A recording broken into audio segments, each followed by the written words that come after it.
touch the door, I'm home at last, and I'm soaking through and through. And then you handed me a towel, and all I see is you. And even if my house falls down now, I wouldn't have a clue, because you're near me. And I want to thank you for giving me the best day of my life. And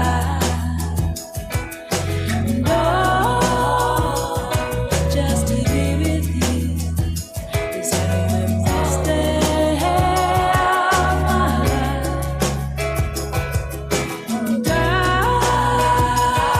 want to thank you for giving me the best day of my life. And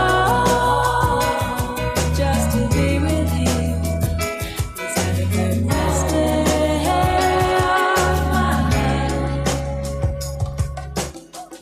This is Nationwide 90 FM, owned and operated by Nationwide News Network. We broadcast from our studios at 6 Bradley Avenue, Kingston 10, Jamaica. Transmitting on the FM 90 band. 90.3 from Peters Rock in St. Andrew and Murphy Hill in St. Anne. Serving Kingston and St. Andrew, St. Catherine, St. Anne, parts of Clarendon, St. Mary, and St. Thomas. 90.5 from Huntley in Manchester. Transmitting to St. Elizabeth, Westmoreland, Manchester, Clarendon, rural St. Andrew, and parts of St. Thomas. And 90.7 from Coopers Hill in St. Andrew and Flower Hill in St. James. Serving Westmoreland, Hanover, St. James, sections of Trelawney, Kingston, St. Catherine, Clarendon, St. Mary, Portland, and St. Anne. Nationwide 90 FM also broadcasts on the World Wide Web on nationwideradiojm.com and on Flow on channel 916. Nationwide 90 FM, a revolution in media. Put your money in motion. Drive VMW, VM Wealth Management. Transform your everyday. The time by VM Wealth Management is 6 o'clock. From the studios of Nationwide Radio, morning radio the right way. It's Nationwide This Morning.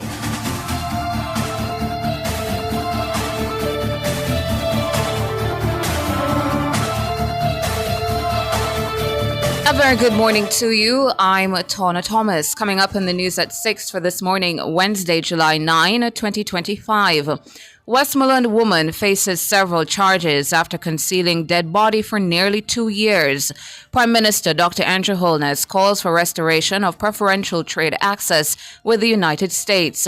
Minister of Labour to meet with restive ambulance drivers later on Wednesday. In regional news, India grants citizenship access to 6th-generation descendants in Trinidad and Tobago. In international news, Europe's Human Rights Court rules Russia was behind Malaysia Airlines flight MH17. In sports, Red Bull sacks its team principal after 20 years. And in business, Rishi Sunak joins Goldman Sachs as senior advisor. The details after the break.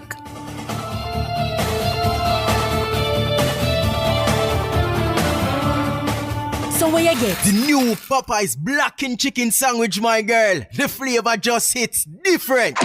Blackened like it burn up? Nah, man. Blackened because of the color of the Louisiana herbs and spices. Blackened like the flavor buck. No breading and the seasoning soaked deep in the chicken. But get yours and try it, cause me nah share, yeah. Get the new Popeyes blackened chicken sandwich. Limited time only. Love that chicken from Popeyes. Catch the first news of the day. A comprehensive package of local, international, sports, and business news. The news at 6 on Nationwide 90 FM.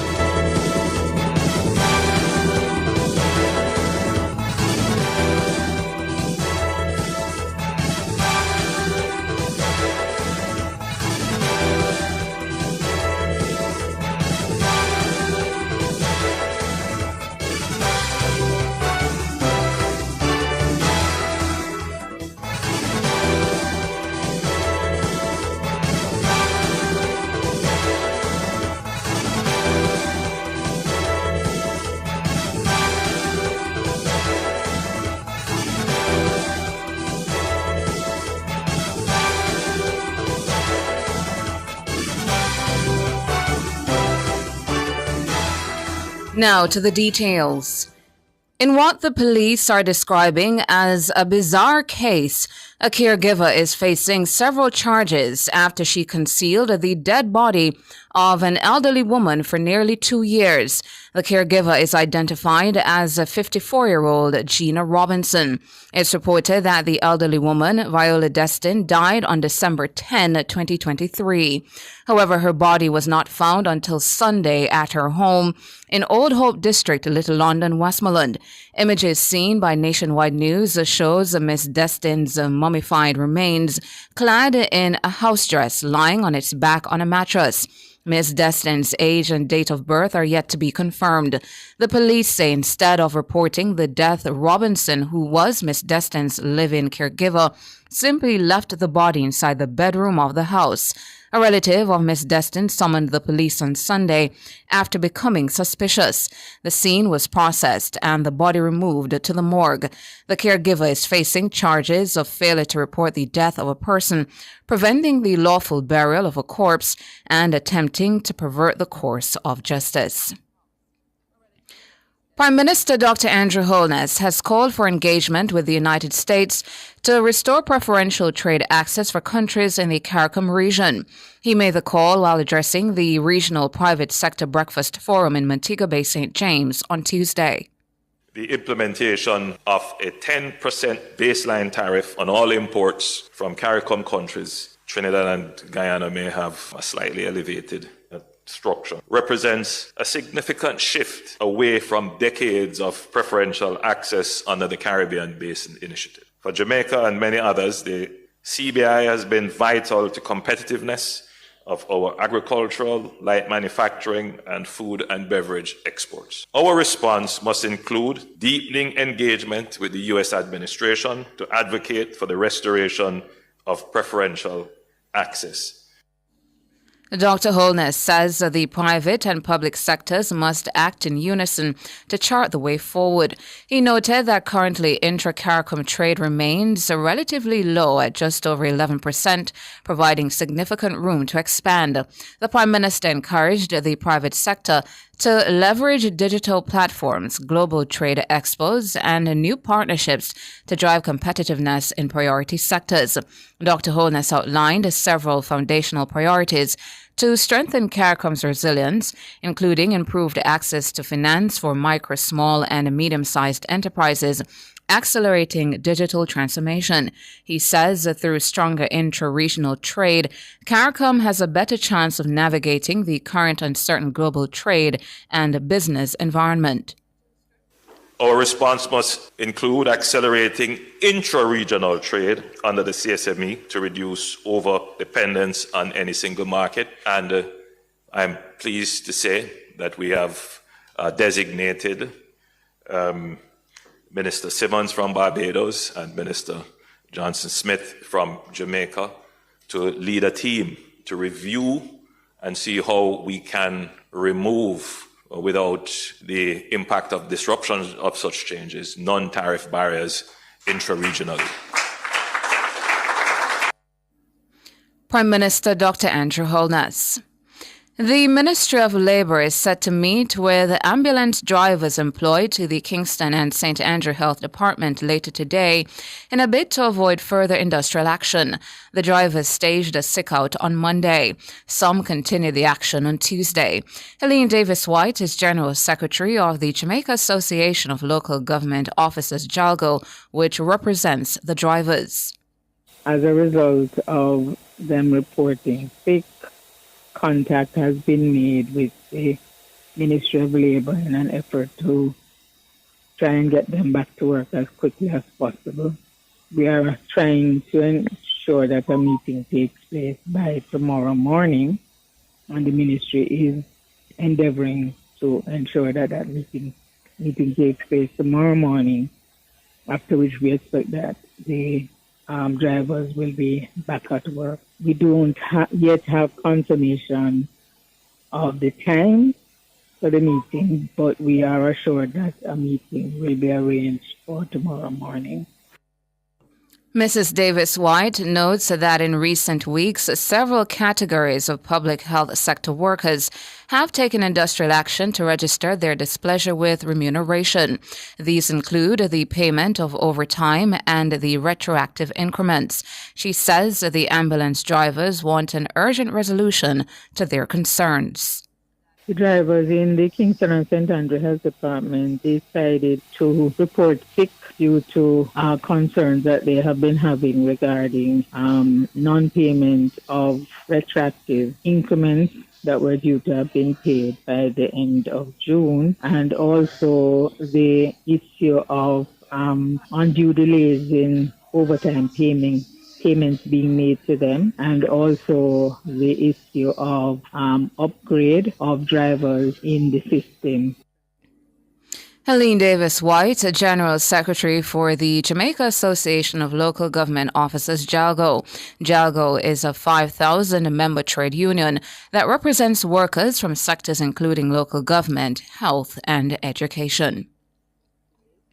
Meanwhile, the Southeast Regional Health Authority, SARA, says the continued sick-out by some ambulance drivers on Tuesday affected some services at a few health facilities. These include nursing support at the Kingston Public Hospital, mental health services at the Kingston and St. Andrew Health Department, and operations at the National Chest Hospital. But SARA says plans were set in place to utilize ambulances from other facilities across the region, in addition to external providers. SARA says it is committed to monitoring the situation and making adjustments where needed to reduce disruptions in services at the health facilities. According to SARA, the drivers' sick-out relates to concerns over retroactive payments owed to the group and the upgrading of their posts. Today's meeting at the Ministry of Labour will also include officials from SARA. SARA says the goal of today's meeting is to achieve a timely and amicable resolution to the issues. The Kingston and St. Andrew Municipal Corporation, KSAMC, has passed a resolution for the Bureau of Standards Jamaica, BSJ, to test the quality of potable water being consumed by residents of the corporate area. The resolution was moved by PNP Councillor for the Trafalgar Division, Jesse James Clark, during the KSAMC's monthly meeting in downtown Kingston on Tuesday. I am sure Councillor Richards and Councillor Brownbun, who both represent rural divisions, would like the opportunity to get their water questions answered in real time. For example, which sites tested positive for fecal coliforms? Were the residents notified? How many samples were taken from each site each month for testing? The fundamental principle of public health is the prevention of events that can adversely affect the public, and the KSAMC has the legal responsibility to lead this charge, which is why this resolution is before us today, to use appropriate organizations to carry out testing of the water being provided by the NWC. Jesse James Clark, a PNP councillor for the Trafalgar Division. According to Clark, the National Water Commission, NWC, has suspended its practice of sharing water quality reports with the KSAMC. The utilities also no longer sending a representative to the KSAMC's Public Health and Sanitation Committee meetings. Clark, who chairs the committee, insists that the water in the two parishes is unsafe. The NWC has strenuously rejected the claims. In April, the KSAMC passed a resolution calling for the NWC and the Health Ministry to routinely publish the results from all water treatment and distribution sites and the communities serviced by them. On Tuesday, Mayor of Kingston, Andrew Swaby, says there's been nothing forthcoming from the National Water Commission. After that resolution 2 months ago, I think it was the next day, I'd instructed the CEO to write National Water Commission to see if we could have a meeting. How do we resolve the issue? And you would have known the subsequent letter that was sent to us. And even after that, we have reached out to see how we can. And for the better part of 2 months, we are unable to have a meeting with National Water Commission. In November of last year, I've instructed the CEO to write to the Minister in charge charge of water, the Honorable Matty Samuda, just to come to the council and just share with us the master plan for the sewage issue in Kingston. To date, he has not responded to that letter.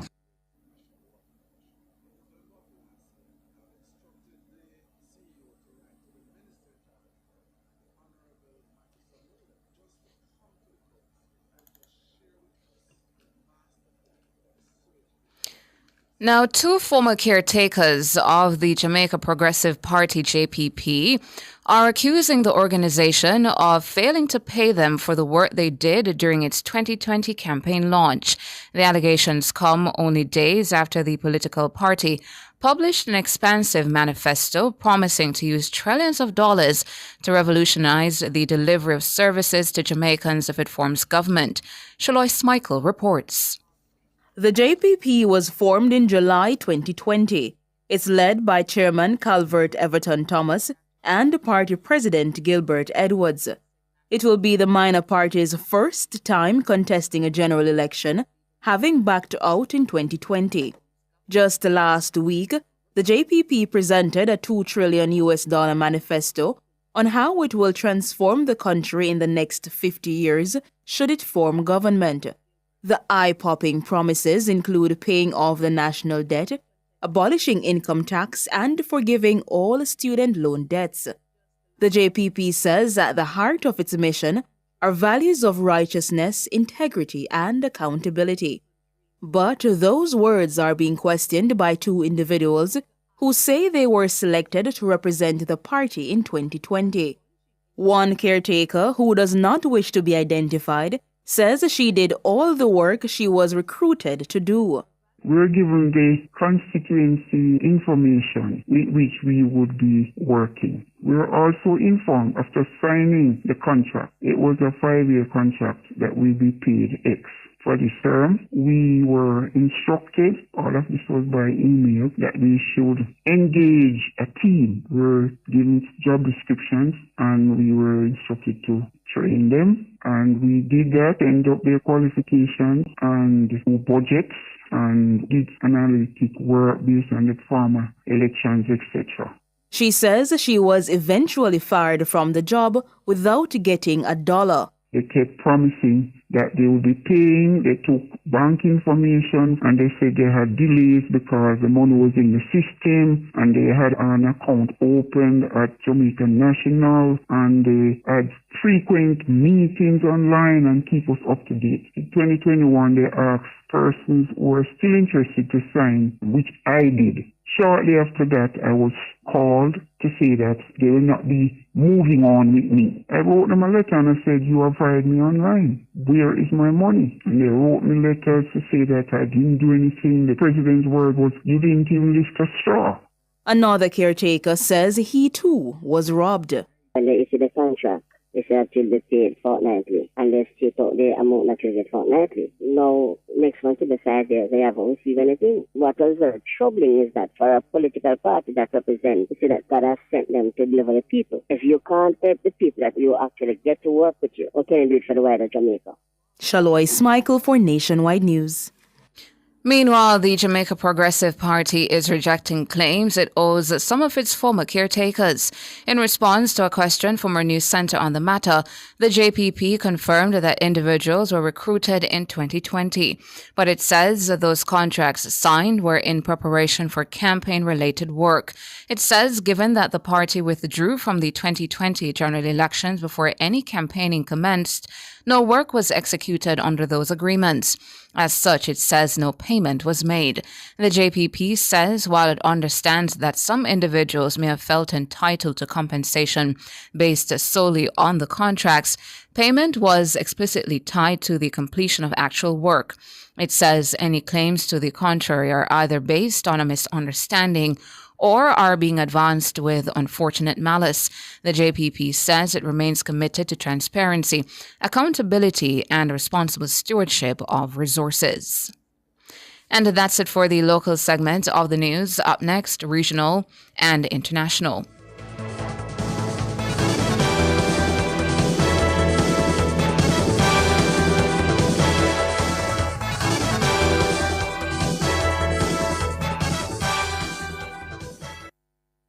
Be in the know. Learn how local government is working for you. Follow us on Instagram and X at LocalGovJA and on Facebook at Ministry of Local Government and Community Development. The time by the Ministry of Local Government and Community Development is 6:18. Experience the joy of buying a brand new Hyundai without breaking the bank. Yes, buying a brand new car should never leave you broke. From stylish designs and safety features to comfortable driving and reliability, Hyundai is the choice. Hyundai vehicles come standard with 2 years free service and 5 years warranty and roadside assistance for your peace of mind. Drive 2 years without service cost and 5 years without fear of being stranded. Hyundai. Conditions apply.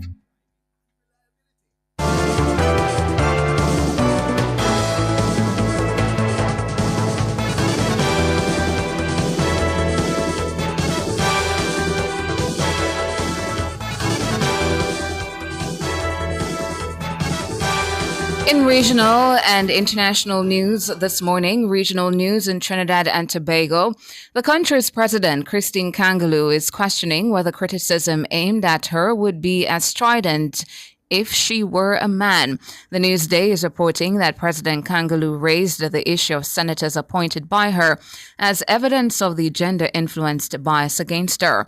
2 independent senators appointed by President Kangaloo have come in for strong criticism from higher-ranking members of the ruling United National Congress, UNC. President Kangaloo says for the last 63 years, commentators have referred to the senators appointed by her in accordance with the Constitution as independent senators. She says suddenly, for the first time in TNT's history, such senators are now referred to as the president's senators. President Kangaloo says her past experience as a member of parliament and as a member of cabinet provided invaluable training for her role as president. Despite this, she says male political commentators use her long, dead and buried political career as a hammer to beat her and her family. International, Europe's top human rights court has found that Russia violated international law during the conflict in Ukraine. The ruling delivered on Wednesday is the first time an international court has found Moscow responsible for human rights abuses since the full-scale invasion in 2022. Judges at the European Court of Human Rights also ruled that Russia was behind the downing of Malaysia Airlines flight MH17, the 2014 tragedy that claimed 298 lives. Families of the victims of MH17 disaster see the decision as an important milestone in their 11-year quest for justice. But any decision is largely symbolic. The complaints were brought before the court's governing body, expelled Moscow in 2022. And that's it for regional and international. Up next, sports.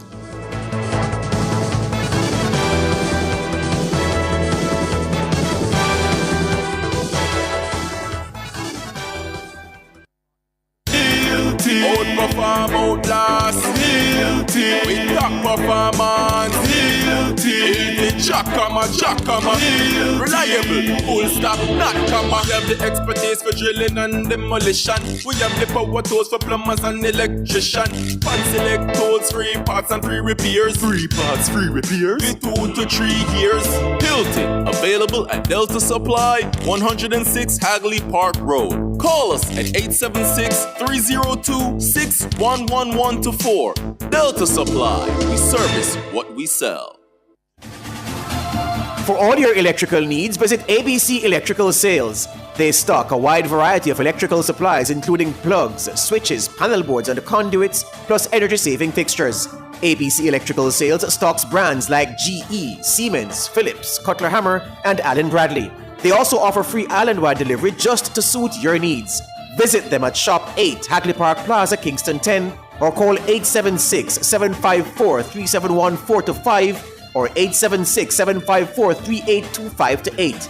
ABC Electrical Sales, for a better choice in the electrical business. 50 years of dreams. 50 years of finger licking good memories. Yeah. Thank you, Jamaica, for 50 years of finger-licking good memories. KFC, it's finger-licking good.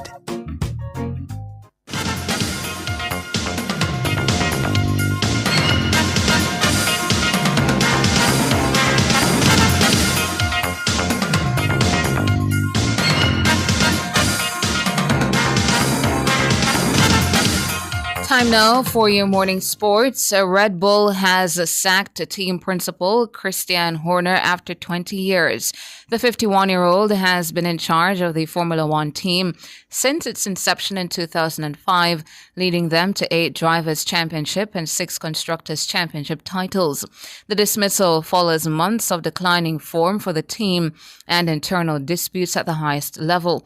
It also comes 17 months after Horner was accused of sexual harassment and coercive controlling behavior by a female employee. Horner was twice cleared of the claims by the team's parent company. The Englishman will be replaced as team principal and chief executive of Red Bull Racing by Laurent Mekies, who has been promoted from second team Racing Bulls. The companies installing the new scoreboard and lighting at Sabina Park are promising that all will be ready ahead of the historic day-night test match starting on Saturday. The West Indies and Australia are scheduled to meet in what will be the final game in their 3-match test series.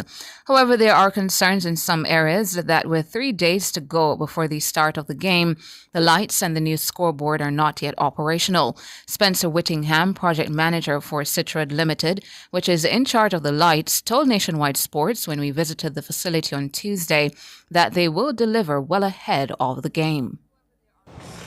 Well, it's going to be like a completely different stadium. The light level is gone up significantly. Before we were barely meeting our national broadcasting standards, and now we're going to surpass the international broadcasting standards. So they're going to be very satisfied when we're finished here. The lights have all been installed and are in place, but they're not perfectly adjusted as yet.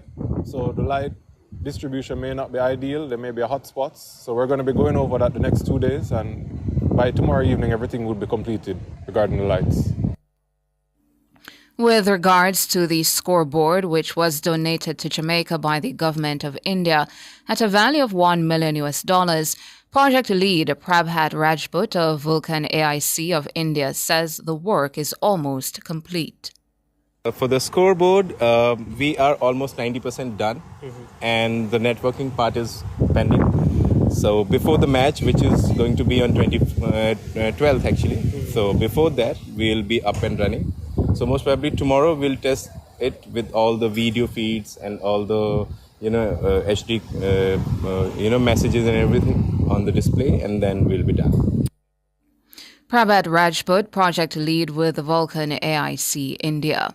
Finally, in your morning sports, next year's FIFA World Cup in the United States, Canada, and Mexico is set to be the most climate damaging in the tournament's history. That's according to new research by environmentalists. Scientists for Global Responsibility, SGR, have calculated the greenhouse gas emissions attributable to the tournament, which has been expanded from 32 to 48 teams. The campaign group claims the expanded 2026 World Cup will generate more than 9 million tons of carbon dioxide equivalent. This, it says, is driven by a high reliance on air travel and a significant increase in the quantity of matches. SGR says that's almost double the average for the last 4 World Cup finals and significantly more than Qatar 2022, which is estimated to have had a footprint of up to 5.25 million tons of CO2. It says the predicted 2026 total is equivalent to nearly 6.5 million British cars being driven for an entire year. Next year's World Cup will be the first to be held across an entire continent. It will have 14 more matches than before, all of which will be played at existing stadia. And that's it for your morning sports.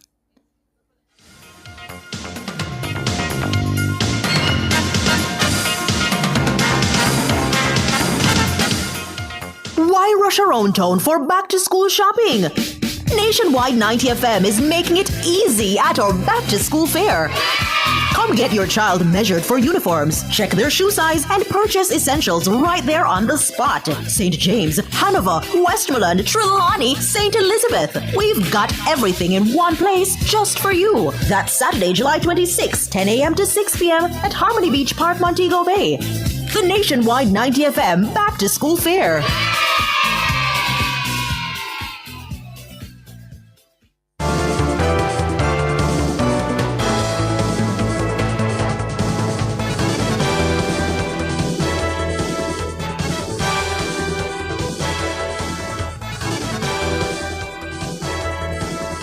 In business this morning, former UK Prime Minister Rishi Sunak has joined Goldman Sachs as a senior advisor. The company said Sunak, who resigned as Prime Minister in July 2024, will work part-time advising the bank's clients with his unique perspectives and insights on global politics and the economy. He remains the Conservative MP for Richmond and North Allerton in Yorkshire. Sunak previously worked at the bank as an analyst in the early 2000s before he entered politics. Goldman Sachs Chairman and Chief Executive David Solomon said he was excited to welcome Rishi back to the firm. Solomon said, alongside advising clients, Sunak will also spend time with employees around the world, contributing to the culture of ongoing learning and development. Sunak's salary will be donated to the Richmond Project, a charity he and his wife founded earlier this year to improve numeracy across the UK. Elon Musk's artificial intelligence startup xAI says it is working to remove inappropriate posts made by its chatbot Grok after users share that it made positive references to Hitler. Screenshots published on social media show the chatbot saying that the Nazi leader would be the best person to respond to alleged anti-white hate. The company said in a post that since being made aware of the content, xAI has taken action to ban hate speech before Grok posts on X. ADL, an organization formed to combat anti-Semitism and other forms of discrimination, said the posts were irresponsible and dangerous and anti-Semitic. Finally, in foreign exchange trading, the Jamaican dollar has lost 41 cents and will open trading today, selling for an average $161.04 against the benchmark U.S. dollar. The Jamaican has gained $2.31 and will open trading, selling for an average $117.58 against the Canadian.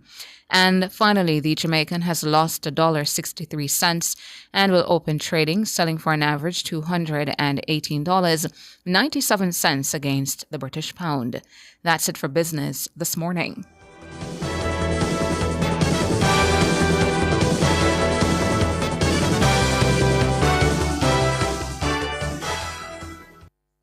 Clear your barrels and personal shipments with ease and convenience. Request a customs contactless clearance today through CCP at jca.gov.jm. The time by the Jamaica Customs Agency is 6:31. You want to win? Then just bet. Bet on the game, no stress, no sweat. And win big in the Wanna Bet Just Bet promotion. Spend $1,500 or more on one Just Bet ticket and complete the entry form at promotions.supremegames.com for your chance to win. Third place gets Beats by Dre. Second place gets an iPhone 15 and AirPods Pro. And first place gets a 65-inch TV and a soundbar. Promotion runs May 16 to July 20, 2025. Grand draw July 25, 2025. Authorized under Section 58. Of the Betting, Gaming and Lotteries Act. 50 years of dreams. 50 years of finger-licking good memories, yeah. Thank you, Jamaica, for 50 years of finger-licking good memories. KFC, it's finger-licking good. Need to make a change to your title or need a title? GeoLand Title Limited. They do lost title application, add and remove names from titles, wills, estates. First-time registration land surveys also included. Affordable rates and flexible payment options. NLA adjudication and land titling waivers also available. They have 8 locations island-wide. Call 876-754-6436 or visit their website at geolandonline.com. GeoLand Title Limited. Secure your land, secure your title.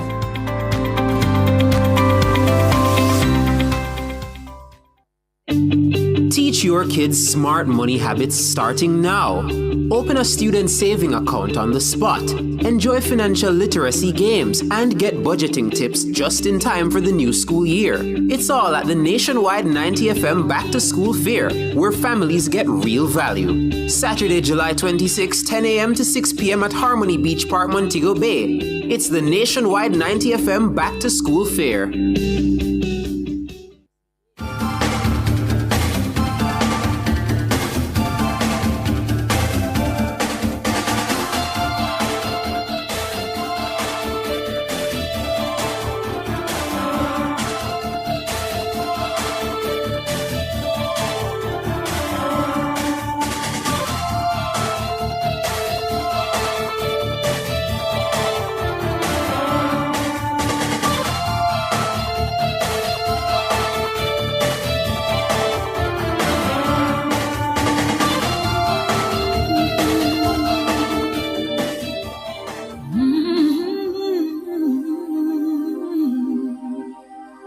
I get wings to fly.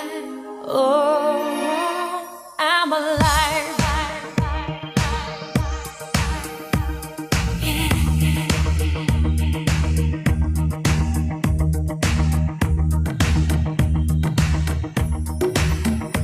When you call on me, when I hear you breathe, I get wings to fly. I feel that I'm alive. When you look at me, I can touch the sky.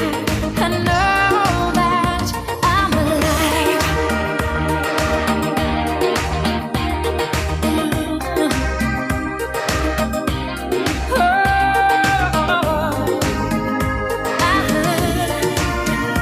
When you glance today,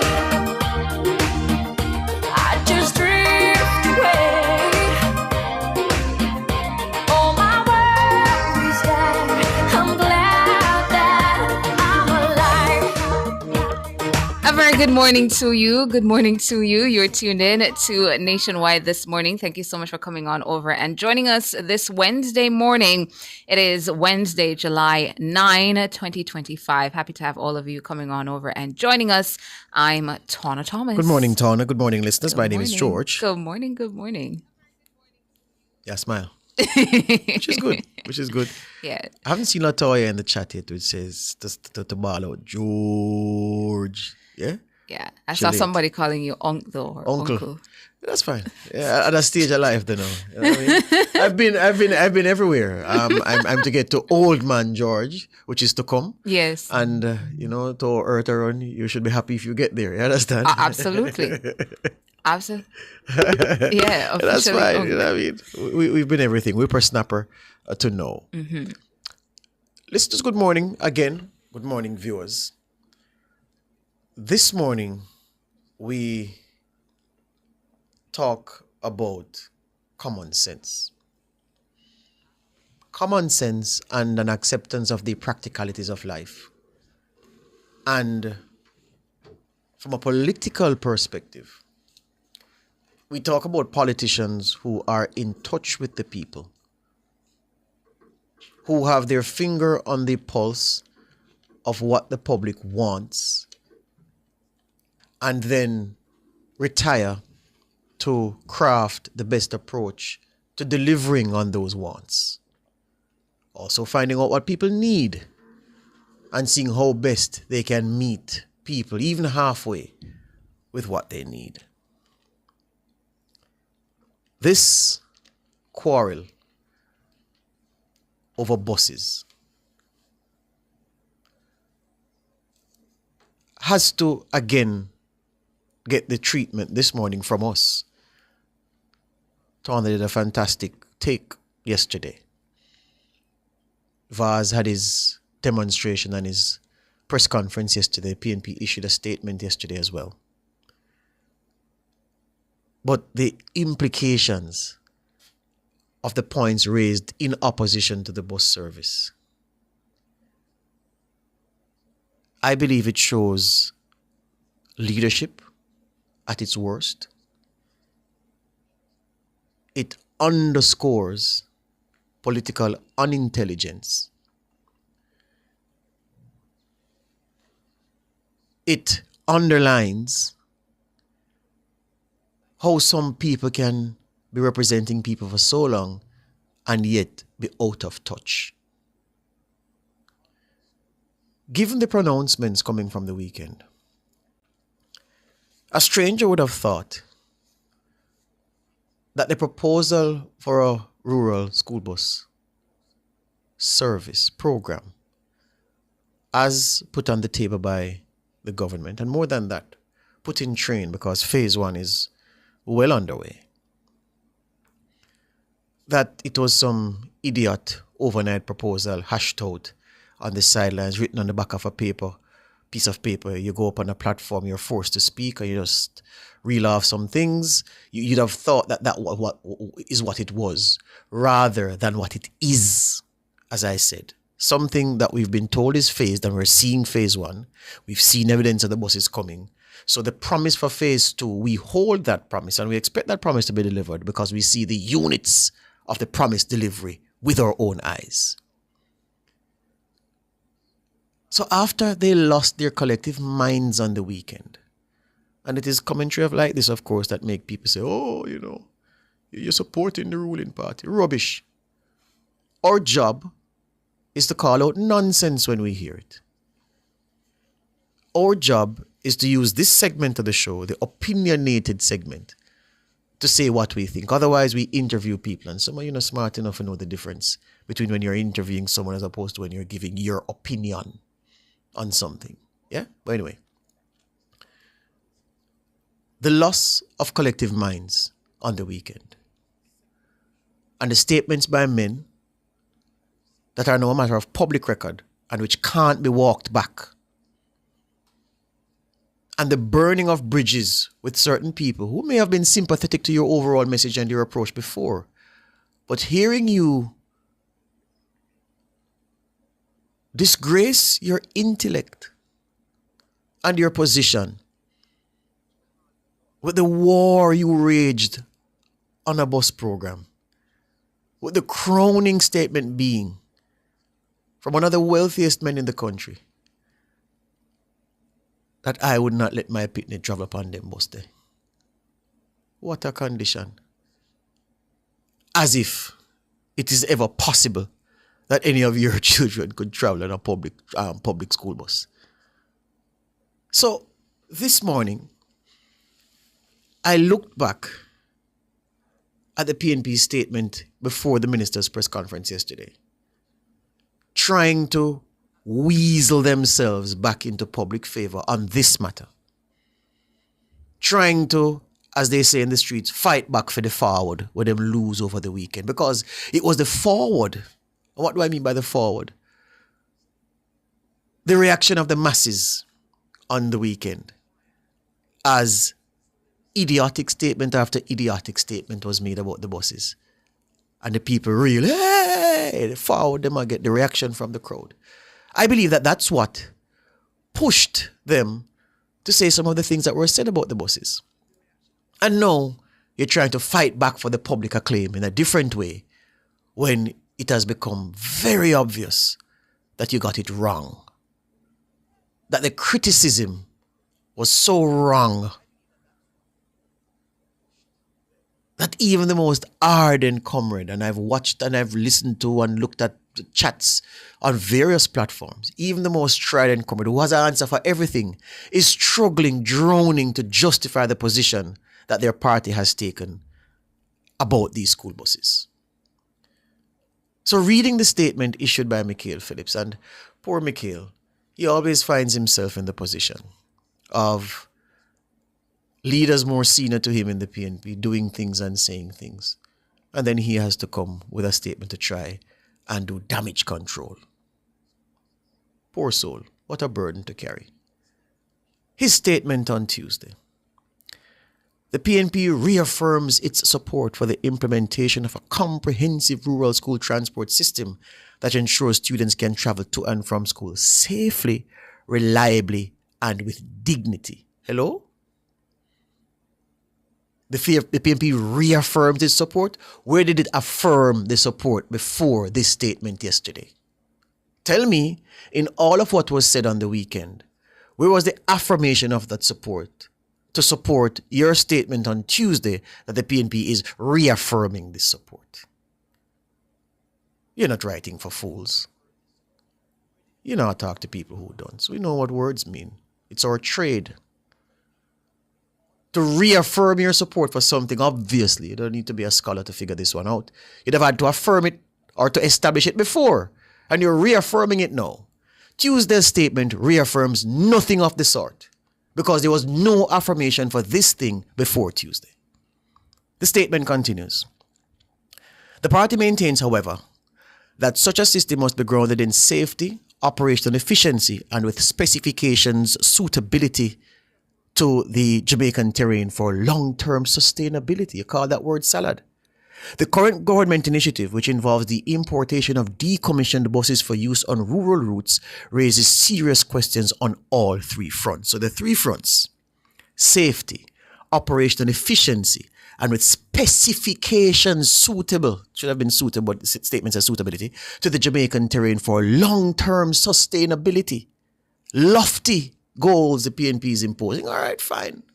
It says the current government initiative, which involves the importation of decommissioned buses for use on rural routes, raises serious concerns on all three fronts. It continues. Phillips now, quote, "We support the vision of a rural school bus system, but what we oppose is the reckless manner in which the government is going about its implementation, importing decommissioned buses that were taken out of service abroad and are not designed for Jamaica's terrain or operating conditions." And I hear the whole class, if Jamaica were a class, the whole class shouted yesterday when they saw this statement. So where before have we used buses or motor vehicles in Jamaica built in foreign that we import here that were designed for the Jamaican terrain and conditions? Where? When? So what is this? To say that because the buses are not designed for the Jamaican terrain. Like which buses before? Which bus is made in India? Tata is from India. Japan, the United States, wherever in Europe that they make vehicles, the manufacturing hotbed, Sunderland in the UK where Nissan had a factory for many years. Where in those countries did we buy vehicles from before that they were designed for the Jamaican terrain and with specifications for rural areas? Does Jamaica alone have winding roads? The statement continues. The PNP has noted that these buses were retired from service in their country of origin, specifically because they had aged out of systems considered safe and reliable for school children. It is therefore highly questionable for the Jamaican government to now deploy these same units to transport Jamaica's children across hilly, winding rural routes without tests and a clear public explanation of their fitness for purpose or maintenance capacity. You see, PNP, you're not listening.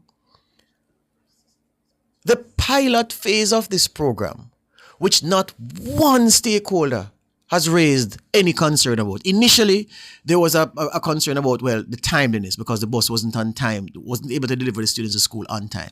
They fixed that. The buses are being tested. In case you never know, it's not September yet. September is to come. So what is happening now is to test, to look at the system, timeliness, how the buses perform on the roads, how the retrofitting holds up to what is required, how the electronics or the GPS, the app monitoring, all of those things. That is what is happening in this phase. And I'm not saying that the bus program proposed, not being proposed, it's implemented, is perfect. No. But in Jamaica, we're not used to getting things perfect at the start just like that. You work to get there. So there's room to question certain things and room to criticize. And room for the PNP's alternative plan, which I've heard, and which is different from what is here. Here's why that point about the PNP's plan being different from this which is here. It says, currently, rural school transport in Jamaica operates through a long-standing community-driven model where private contractors provide buses that transport students to school each day. These buses are a regular feature outside rural high schools across the island during the school week, having picked up students from surrounding communities along established routes. The service is generally organized and paid for by parents or through school arrangements, offering a reliable and flexible transport solution that has become deeply embedded in the rural education landscape. I imagine the person who wrote this sentence fell asleep after. It is so beautiful, so well written. It is telling you of a blissful reality, and that this system, this program, this service is coming to damage that, because it is so blissful already that where it is not meeting its needs, all you have to do is increase the funding and it will work even better. Rubbish. Children in rural Jamaica have a serious problem getting to and from school. The PNP's plan is not to provide buses, and that is clear. But it is because of public criticism why people huddled now and say, all right then, how do we craft a statement to stay true to the germ of our criticism on the weekend, but at the same time drawing in some of the things that people have been saying that we should not say, and make it all into a statement to show that really and truly we support a rural school bus system.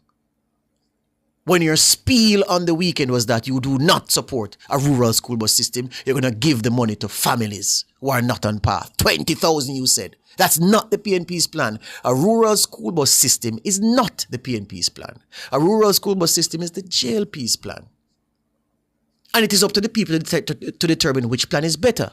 And you sought on the weekend to show that the JLP's plan is inferior because of all bus them I use and Pitney I got dead if them take the buses. That is what you said on the weekend.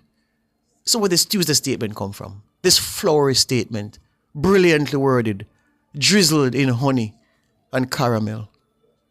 Where it come from? What's the use of it in light of what happened on the weekend? And how is it that you're going to make TikTok comments, Twitter comments, Instagram comments shape what you say? It is your responsibility, PNP. Come with the policies that are coming from your budget debate presentations and that your spokespersons have been saying week in, week out. Stand by them. Tell us how they will work. But when you lose your mind on the political platform and when the public turn them back on you, you try to manufacture a way to get back into the good graces and say, oh, well, we were supportive of this thing all along. Can't fool we. Can't trick we. Not today.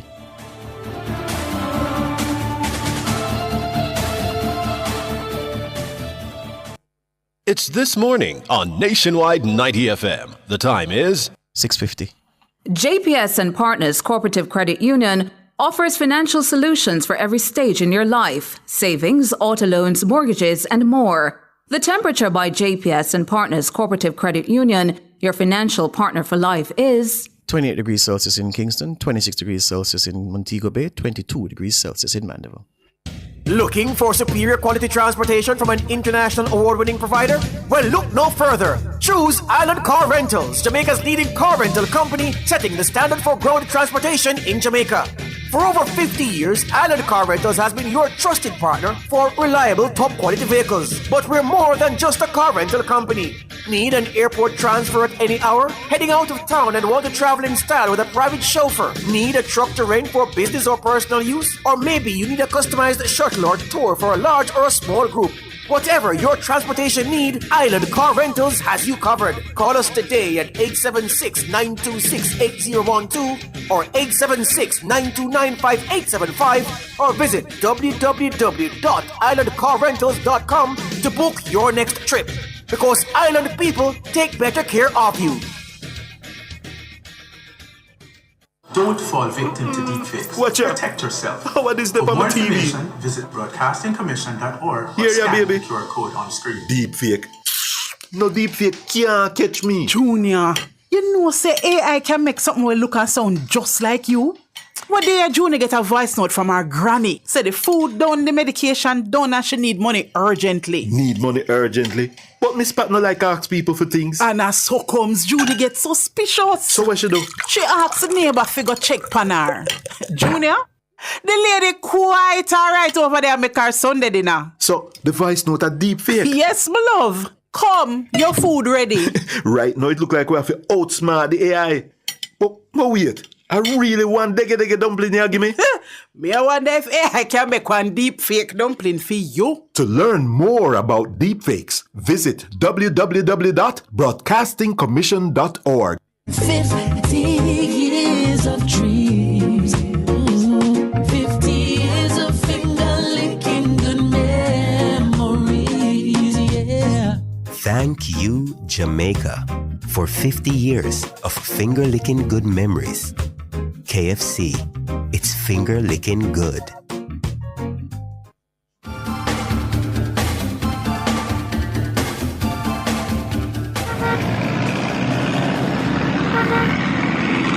Street Smarts 1. Ludlow. Good morning, Ludlow. Morning, George. It's a quick, well, not so quick, but just to tell you that to our listeners, just to tell you that the traffic out of St. Catherine, Old Harbour Road, is pretty good going when you go through the roundabout. A little more heavy on the Spanish Town bypass, and this is eastbound, by the way. And then exiting across to the roundabout by Osemate, you're going to find it really smooth, where they're coming from the Twickenham Park side or from the highway, and then going further along the Mandela Highway. It's really good going all the way. You're going to notice some vehicles coming out of the North-South Highway, heading eastbound towards the Mandela, but after that it's really free-flowing all the way to 6 miles. Even on the boulevard, the movement is not too bad. Going all along, and Spanish Town Road, go to vehicular movement. Out of Portmore, Municipal Boulevard, it's really good. Exiting onto the Mandela. If you're on the other side, using the tollway via Dawkins Drive, is pretty good going along the toll and exiting onto Marcus Garvey Drive. Our first report for the morning is over to you, George. Thank you, Ludlow. Street Smarts 1. Out. Word of the day now. Word of the day, 3 letters spelled Y-E-N, Y-E-N. Yen. Yen. Yen. Yen is your word of the day, a coin or monetary unit of Japan. Yen is your word of the day, another definition of former silver coin of Japan, yen. Dictionary.com telling us that the word was first recorded between 1870 and 1875, between 1870 and 1875, to use yen in a sentence. The dollar also slid in value as investors piled into the euro, yen, and Swiss franc. Another for you. It's part of the current yen for movies that let's get that one correct. Indeed, the main factor in California's leapfrogging over Japan was the decline in the yen's value against the dollar, an artifact of the Bank of Japan's decision to maintain low, even negative interest rates. Yen is your word of the day, meaning a coin and monetary unit of Japan. Up next, your features at the top of the hour, the news.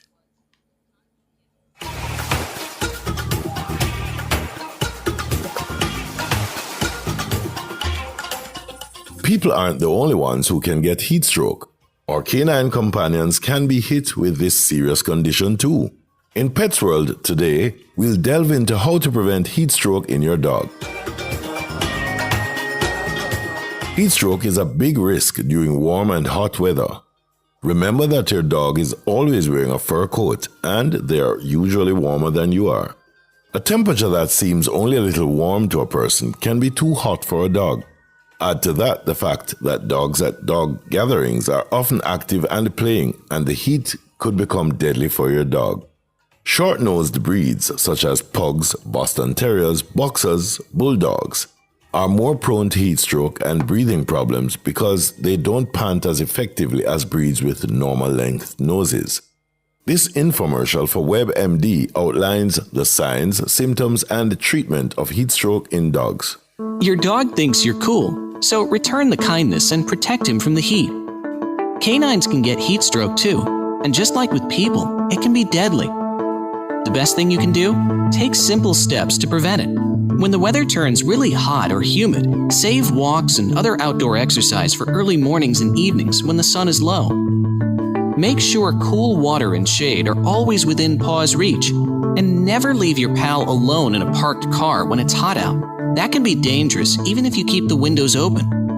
Also, be on the lookout for signs your dog is overheating. Some symptoms are heavy panting or drooling, trouble breathing, dizziness, exhaustion, vomiting, and diarrhea.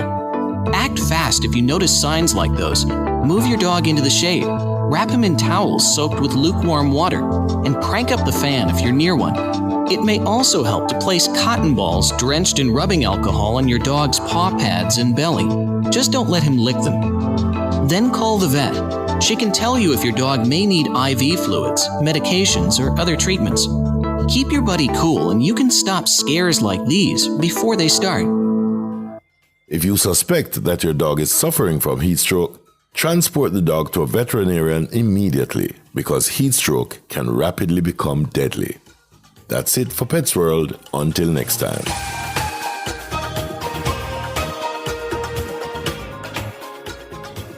Fearless and fair. Nationwide 90 FM. Picture this.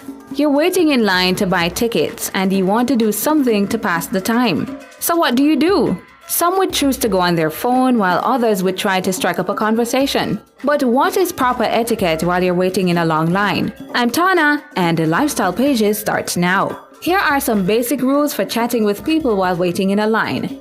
Don't give out personal information if you've never seen him or her before. Don't get into a political discussion. It's dangerous to open this up if you don't know the person's affiliation or the level of passion. Be cautious about discussing religious views. While it's okay to mention the church you attend, if it naturally flows in the conversation, don't make judgmental comments about others.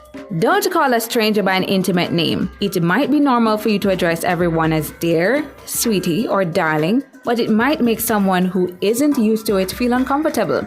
I'm Tana, and those were your Lifestyle Pages.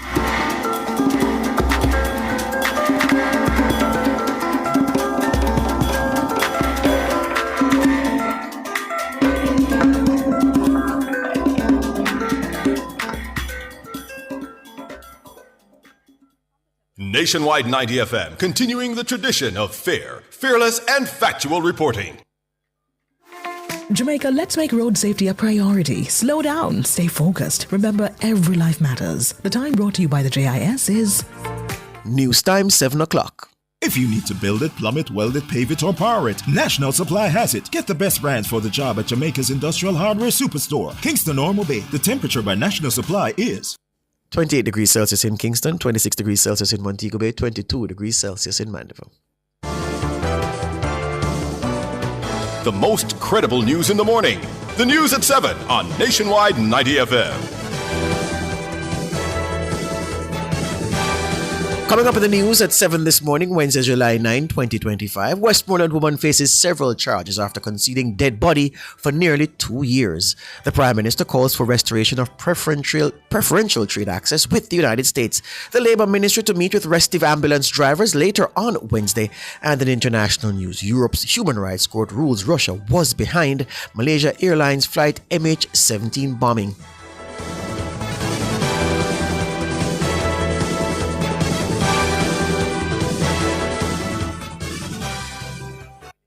News at 7 is brought to you by Hyundai. Modern, premium, affordable vehicles. If it's news, it's got to be Nationwide 90 FM.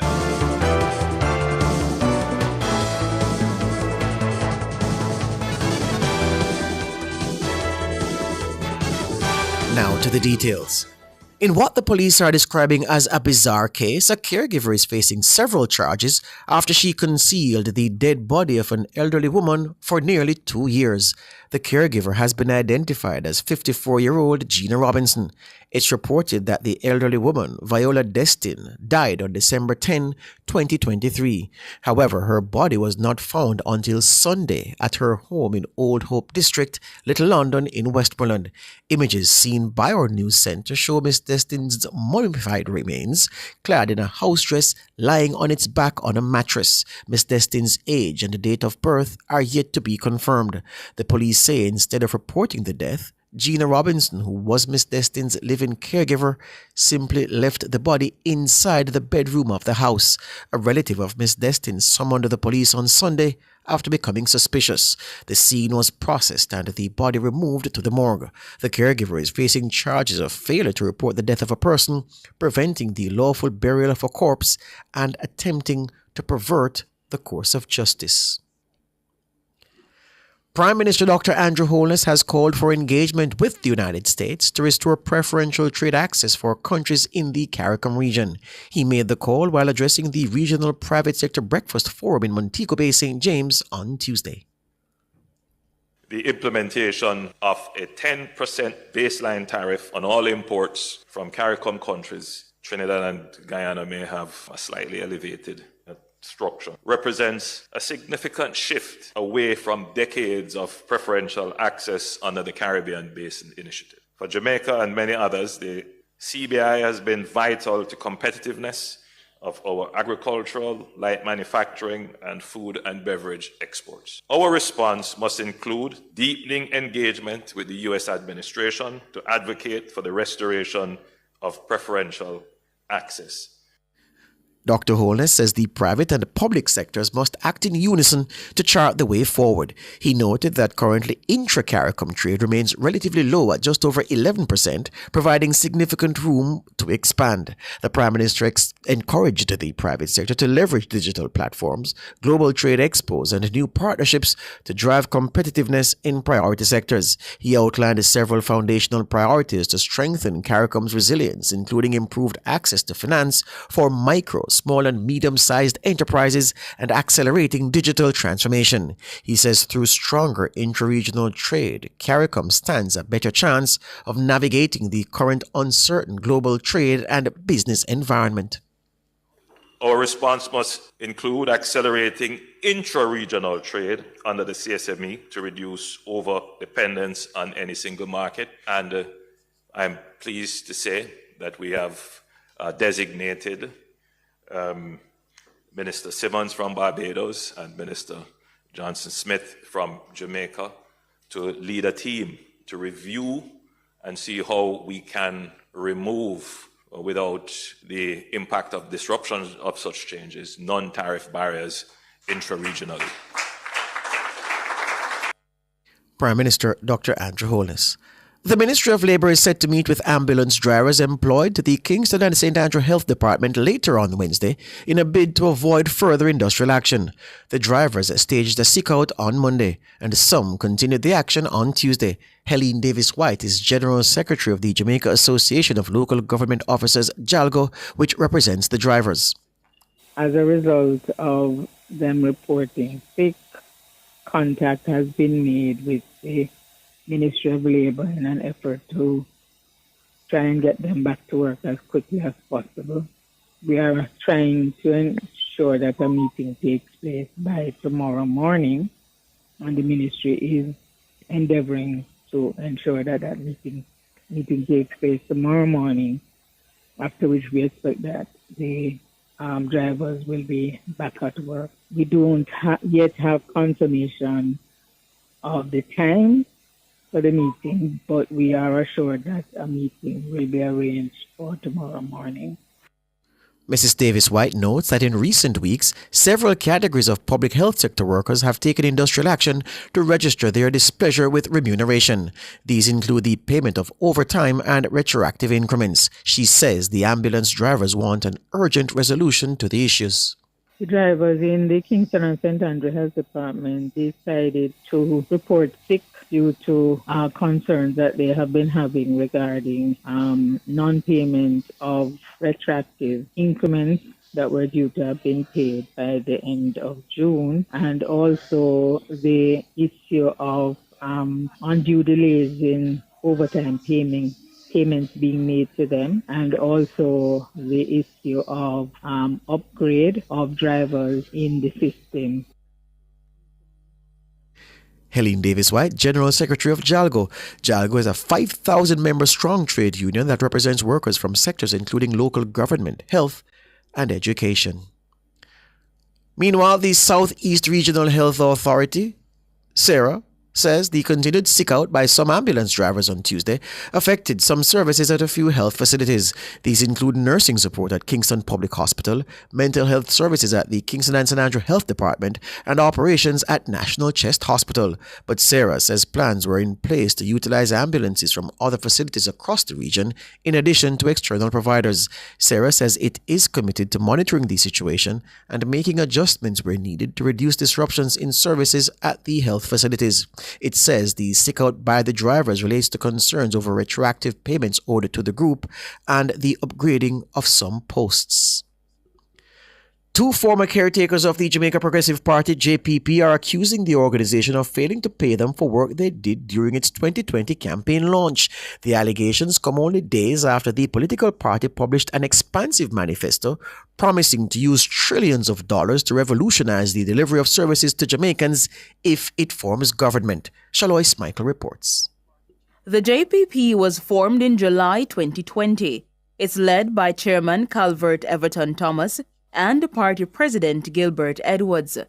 It will be the minor party's first time contesting a general election, having backed out in 2020. Just last week, the JPP presented a $2 trillion manifesto on how it will transform the country in the next 50 years should it form government.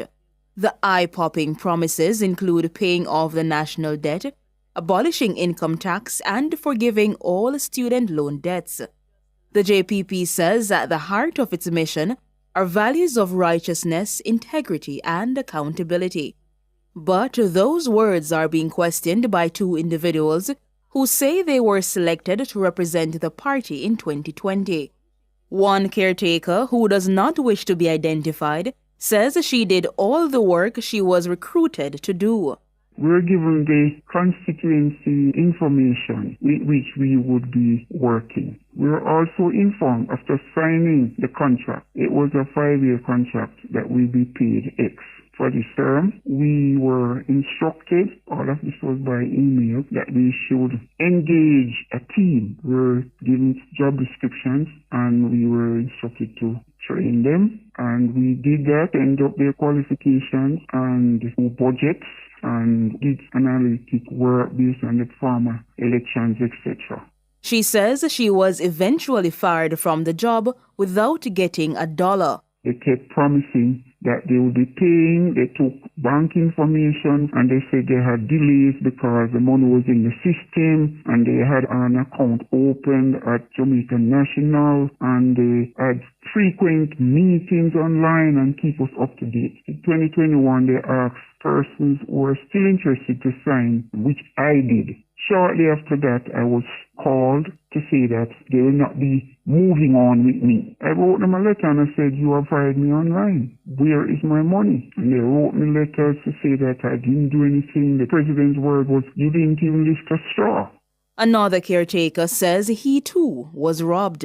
When they issued the contract, they said to be paid fortnightly, and they still thought the amount that you get fortnightly. Now, next month to the 5 years, they haven't received anything. What was very troubling is that for a political party that represents, you see that God has sent them to deliver the people. If you can't help the people that you actually get to work with you, what can you do for the wider Jamaica? Shalois Michael for Nationwide News. Meanwhile, the Jamaica Progressive Party is rejecting claims it owes some of its former caretakers. In response to a question from our news centre on the matter, the JPP confirmed that individuals were recruited in 2020, but it says those contracts signed were in preparation for campaign-related work. It says given that the party withdrew from the 2020 general elections before any campaigning began, no work was executed under those agreements. As such, it says no payment was made. The JPP says while it understands that some individuals may have felt entitled to compensation based solely on the contracts, payment was explicitly tied to the completion of actual work. It says any claims to the contrary are either based on a misunderstanding or are being advanced with unfortunate malice. The JPP says it remains committed to transparency, accountability, and responsible stewardship of resources. The Kingston and St. Andrew Municipal Corporation, KSAMC, has passed a resolution for the Bureau of Standards Jamaica to test the quality of potable water being consumed by residents of the corporate area. The resolution was moved by PNP Councillor for the Trafalgar Division, Jesse James Clark, during the KSAMC's monthly meeting in downtown Kingston on Tuesday.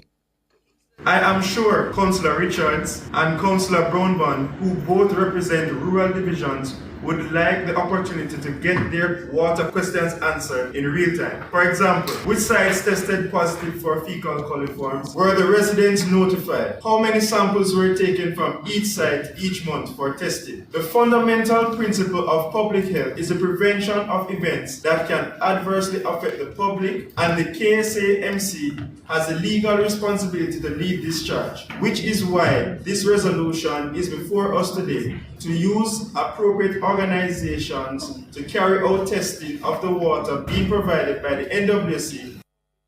Jesse James Clark, PNP councillor for the Trafalgar Division. According to Clark, the National Water Commission has suspended its practice of sharing water quality reports with the KSAMC. The water utility is also no longer sending a representative to the KSAMC's Public Health and Sanitation Committee meetings. Clark, who chairs the committee, insists that the water in Kingston and St. Andrew is unsafe. The NWC has strenuously rejected the claims. In April, the KSAMC passed a resolution calling for the NWC and the Health Ministry to routinely publish the results from all water treatment and distribution sites and the communities serviced by them. On Tuesday, Kingston's Mayor Andrew Swaby says there's been nothing forthcoming from the NWC.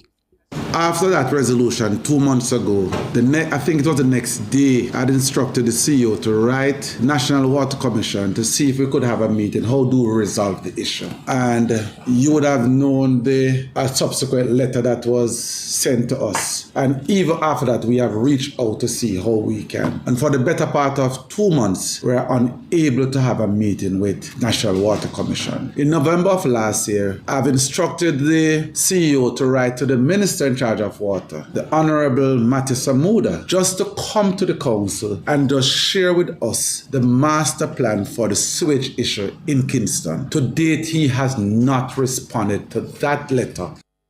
That's Kingston's Mayor Andrew Swaby. 4 Nigerian volunteer nurses arrived in the country on Monday as part of an initiative to train over 200 local healthcare workers annually. The nurse educators will serve for 2 years in training healthcare professionals in various fields. The move comes as Jamaica continues to face a shortage of specialist nurses in areas such as midwifery, psychiatry, and emergency care. Speaking at a press conference on Monday, the Health Minister, Dr. Christopher Tufton, says their work will go a far way in bridging gaps in the health sector. This is tangible for us, your involvement in the Jamaican landscape as nursing educators and practicing specialists, because it's going to fill a void that we have, a gap in terms of the areas of specialization and the need to train more of those specialists. And what is unquestionable is that the collaboration is necessary to address the needs that exist. It is non-debatable, it is not negotiable, because those needs will impact the quality of care if they are not met, if they are not satisfied. And unfortunately, we do have significant gaps in our capacity and our skill sets, specialized skills to address those needs. Dr. Chris Tufton, Health Minister. Among the volunteers are 2 PhD qualified nursing educators, one in community health nursing and the other in mental health nursing. The mental health educator is expected to train 50 psychiatric nurses annually. The 2 other volunteers will be assigned to the Southeast Regional Health Authority. Overseas news now. Europe's top human rights court has found that Russia violated international law during the conflict in Ukraine. The ruling, delivered on Wednesday, is the first time an international court has found Moscow responsible for human rights abuses since the full-scale invasion in 2022.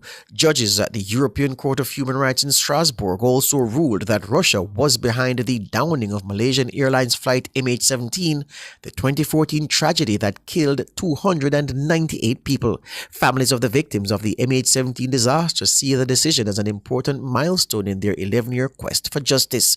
But any decision is largely symbolic. The complaints were brought before the court's governing body expelled Moscow in 2022.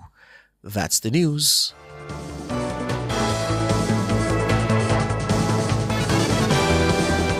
News at 7 was brought to you by Hyundai. Modern, premium, affordable vehicles.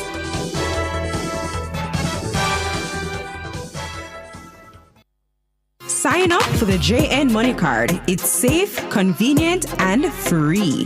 The time by JN Money is 7:17. Rent or buy your hurricane supplies from Total Tools. Visit 102 Main Street, Ocharis, 34 Slipe Road, Kingston 5, or Lot C6, Drax Hall, St. Anne's Bay. The temperature brought to you by Total Tools Jamaica is 28 degrees Celsius in Kingston, 26 degrees Celsius in Montego Bay, 22 degrees Celsius in Mandeville. From visas to green cards, the Consular Queen at Barrett Immigration is your trusted guide for all things U.S. immigration. As a premier immigration consulting firm, we help reunite families and resolve your toughest immigration issues with care, speed, and affordability. Call now at 470-593-8448. That's 470-593-8448. Barrett Immigration, where the Consular Queen helps you unite families and change lives. 50 years of dreams. 50 years of finger-licking good memories, yeah. Thank you, Jamaica, for 50 years of finger-licking good memories. KFC, it's finger-licking good. Plug into the sun with Peak Energy Solutions. We are your affordable provider for everything solar. Grid tie or off-grid solar P systems, solar air conditioners, panels, lithium batteries, solar supplies, and installation. Visit us at Shop 1, 3 Mosquito Valley Road, Red Hills, St. Andrew. Call 876-279-8820 or 944-0668. Or email us at peakenergysolutionsja@gmail.com. Peak Energy for everything solar.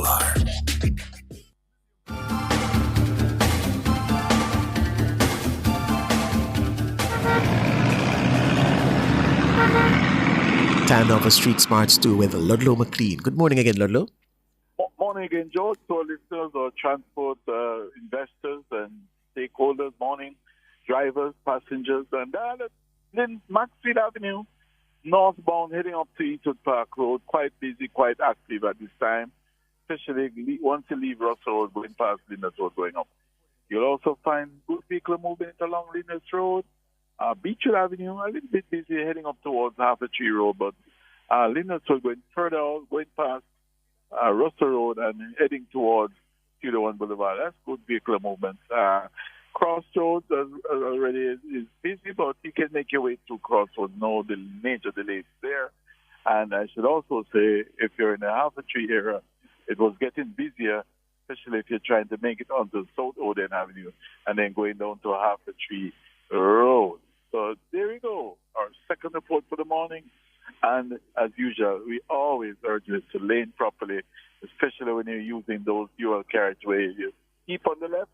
If you need to overtake your path, right, keep left. But remember, always indicate that you intend to, overtake or make the left or the right turn. So as usual, at Street Smart, your safety is our concern. George, it's over to you. Thank you, Ludlow. Good morning and have a good day. Time now for Front Page.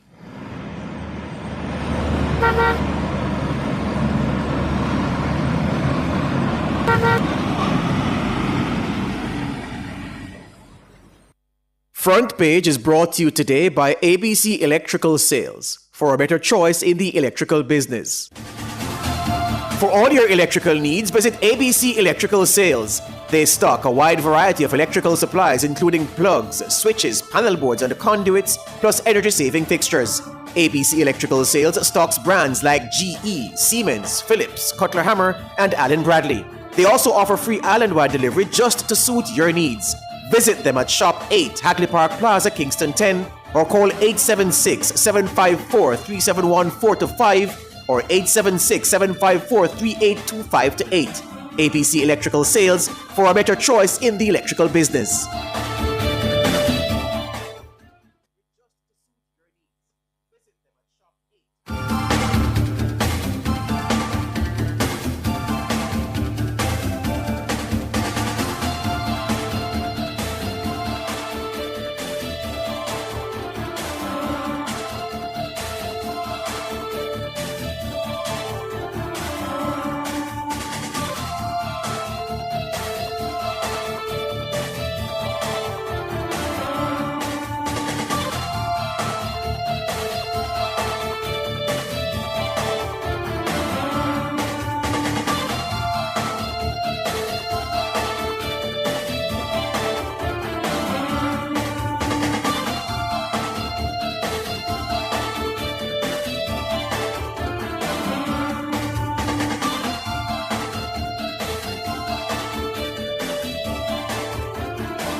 Welcome back to Nationwide this morning. You're now tuned into our discussion segment, The Front Page.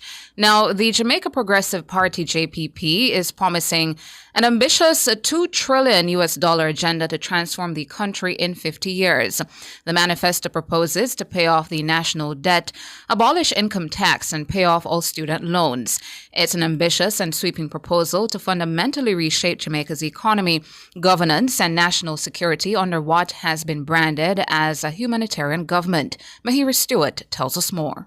We have endured the lies for 62 years, and both of them don't even care. Now is the time to even the score. Let's vote for change and a whole lot more. Right party, right time. Ready for vote, make up your mind. JPP, honest and true. JPP for me and you. A taste of the campaign song for the Jamaica Progressive Party. It's the nation's fourth registered political party.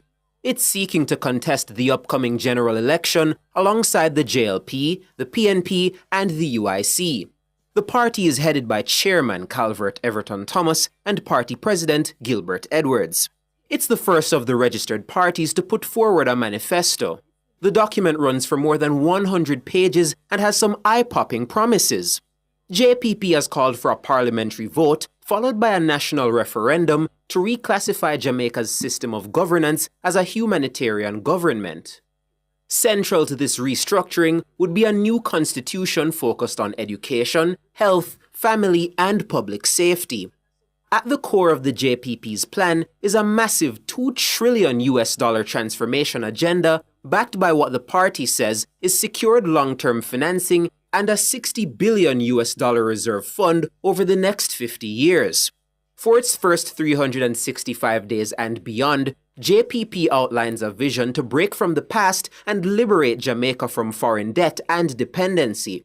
Among the party's headline promises is the complete payoff of Jamaica's national debt. It's also promising sweeping financial reforms, including forgiveness of all student loan debt. The party also pledges to forgive NHT loans and refund contributions for qualifying individuals earning under $500,000 monthly. The tax system would also undergo a radical overhaul under the JPP. It says it will eliminate income tax and slash GCT from 15% to 10%.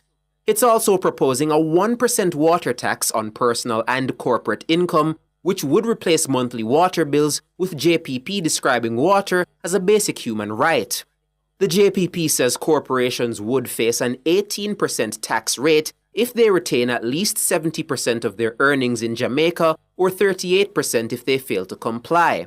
The new tax regime also includes a 5% education tax to fund universal access to education and a 5% healthcare tax to finance a free national healthcare system. These tax measures would fund what the JPP proposes as a strict new anti-corruption and anti-crime bill that includes the death penalty for individuals involved in gangs, human trafficking, hardcore drug trafficking, and illegal arms trading. No third party has been elected to the Jamaican Parliament since independence. Mahiri Stewart for Nationwide News. Thank you so much, Mahiri. And joining us in studio is the president of the Jamaica Progressive Party, JPP, Gilbert Alexander Edwards, as well as the general secretary of the JPP, Robert Rainford. Gentlemen, good morning to you. Good morning. Good morning. Good morning. Thank you so much for joining us here in studio for Nationwide this morning. Let's begin here with you, Mr. Edwards, on an item of news that we carried in our 6 o'clock and 7 o'clock bulletin this morning about two of your former caretakers accusing the organization of failing to pay them for the work they did during its 2020 campaign launch. If you could tell us some more on that matter. That's not really true. And we actually know who they are. We intended to employ people rather than volunteer in going into the election. And we pulled out of that election, so there was no work done. We gave everybody a contract because what we want to do is to ensure that even after the election, if you give up your job and things like that, you still have an income, that you wouldn't be fired from your job, because those are some of the things that was used to counter third party. So we do it after a good intention, but through things beyond our control, we have to pull out of there. And there's three things that cause that to happen. So once we pull out, there was no work done. So they're just going by it based on you got a contract that you should get paid. And so that was not the case. The contract was for work done. There was no work done. And so that's really, we were being demanded to pay $1 million to that individual for doing nothing. And she actually went to the ombudsman to where that was settled. But I think for whatever reason, they're still trying now to say, hey, we owe them. And, but it's not true. And if we owe somebody, they would have been paid and will be getting paid if that's the case. So, we are coming with integrity and to the best of our ability to do what is right by the people with anything that we do. And so to hear somebody now, at this point, as we came out to say something, it just kind of send up a red flag to me. So the contract had said that if it is that they don't carry out any work, they would not be paid. Well, as far as I'm concerned, a contract, if you go to be employed and you get a contract for certain work and in that description is for the work done. So it wouldn't matter if the work is not done. Who pay anybody for work not done? It's not done anywhere. So. And you had gone to the political ombudsman with these caretakers who were making complaints, and you're saying they have gone there, and we've gone and sit and explain everything, and that was settled. So, came back now and saying, hey, we owe you. I think it's just a malicious behavior that they're carrying out at this point. We're speaking with Gilbert Alexander Edwards, the president of the JPP, and we're going to bring in as well Robert Rainford, the general secretary of the party, after the break to focus on their manifesto.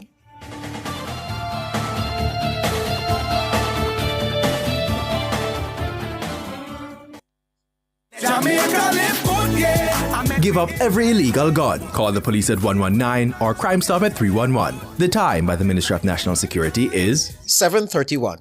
Looking for a partner on your financial journey? Look no further. JPS and Partners Cooperative Credit Union Limited offers attractive loan specials and easy savings plans. Plus, becoming a member is simple. If you're over the age of 16 and want to join a credit union that truly cares about your financial wellness, you may be eligible for membership. Conditions apply. Call or visit us at www.jpscu.com to find out more and start building your future today. JPS and Partners Cooperative Credit Union Limited, your financial partner for life.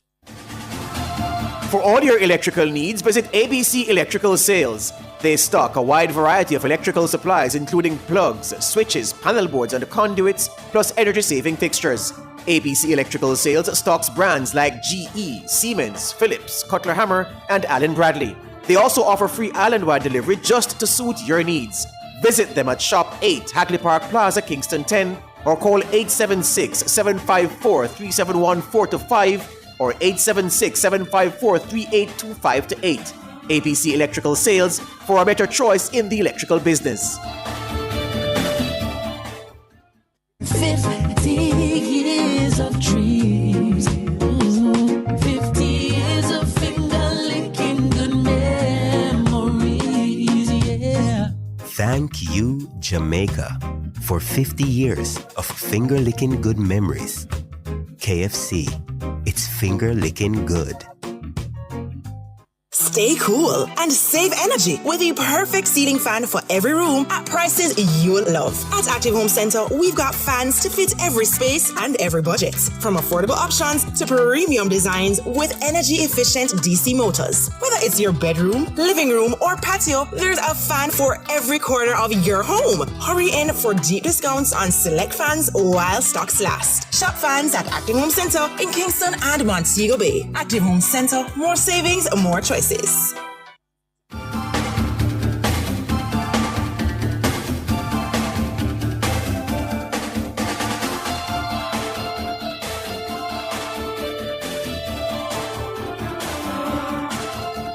Welcome back to Nationwide this morning, having a conversation with the Jamaica Progressive Party, their president Gilbert Alexander Edwards, and their general secretary Robert Rainford, the JPP, the fourth registered political party in Jamaica going up in this general election. On the break, we're having a little chat with both gentlemen, telling us that they have 62 caretakers so far, one left to be settled, and that caretaker left to be settled is for Central Manchester. Focusing now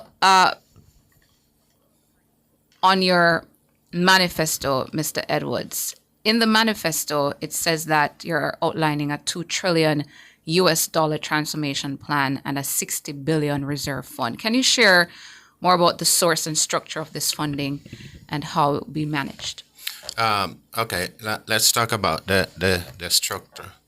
In looking at what would it take to bring Jamaica to a first world status, we're talking about the complete infrastructure of the country redeveloped, where electrical wire and cable wire and underground sewage system, water delivery system. What would it take to bring the country to what it ought to be in 10 years? And I'm going to clarify the 50 year. The 50 years is not about how long it's going to take to develop the country to be a prosperous nation. That's a 10-year plan. When we talk about the 50 years, is that I look at the healthcare, that if you're going to do free healthcare, how does it sustain to last from generation to generation, that every individual can have that benefit without doing something, because a 4% and a 5% tax collect from individual is not enough to sustain healthcare for a long-term period. So given that we were designating $2 trillion to put into the party, okay, how do we allot this $2 trillion?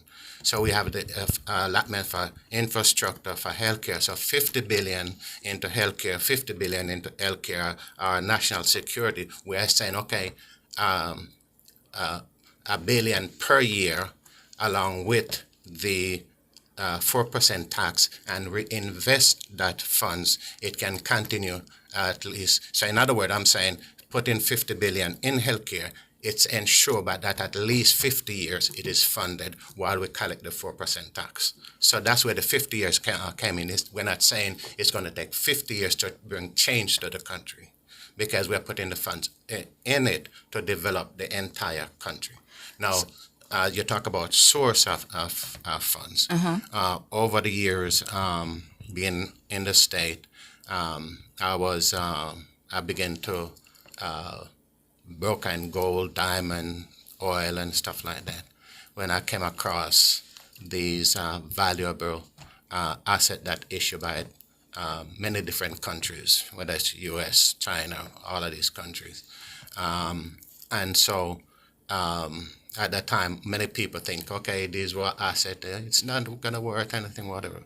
But being in that position and the people I was dealing with, I started to accumulate these things. And so redemption plans started to redeem these assets, because they are a governmental issue. And so I decided that, okay, when this is liquidated, what do I do with it? At first I thought about, okay, maybe I give every Jamaican family $1 million. But I said, okay, then that will cause problem. And so as time goes by and things begin to develop, and since, I got a call and a mandate to came back to Jamaica, I begin to understand now why God positioned me in such a way that I would be able to collect all of these magnitude of asset that are government issue.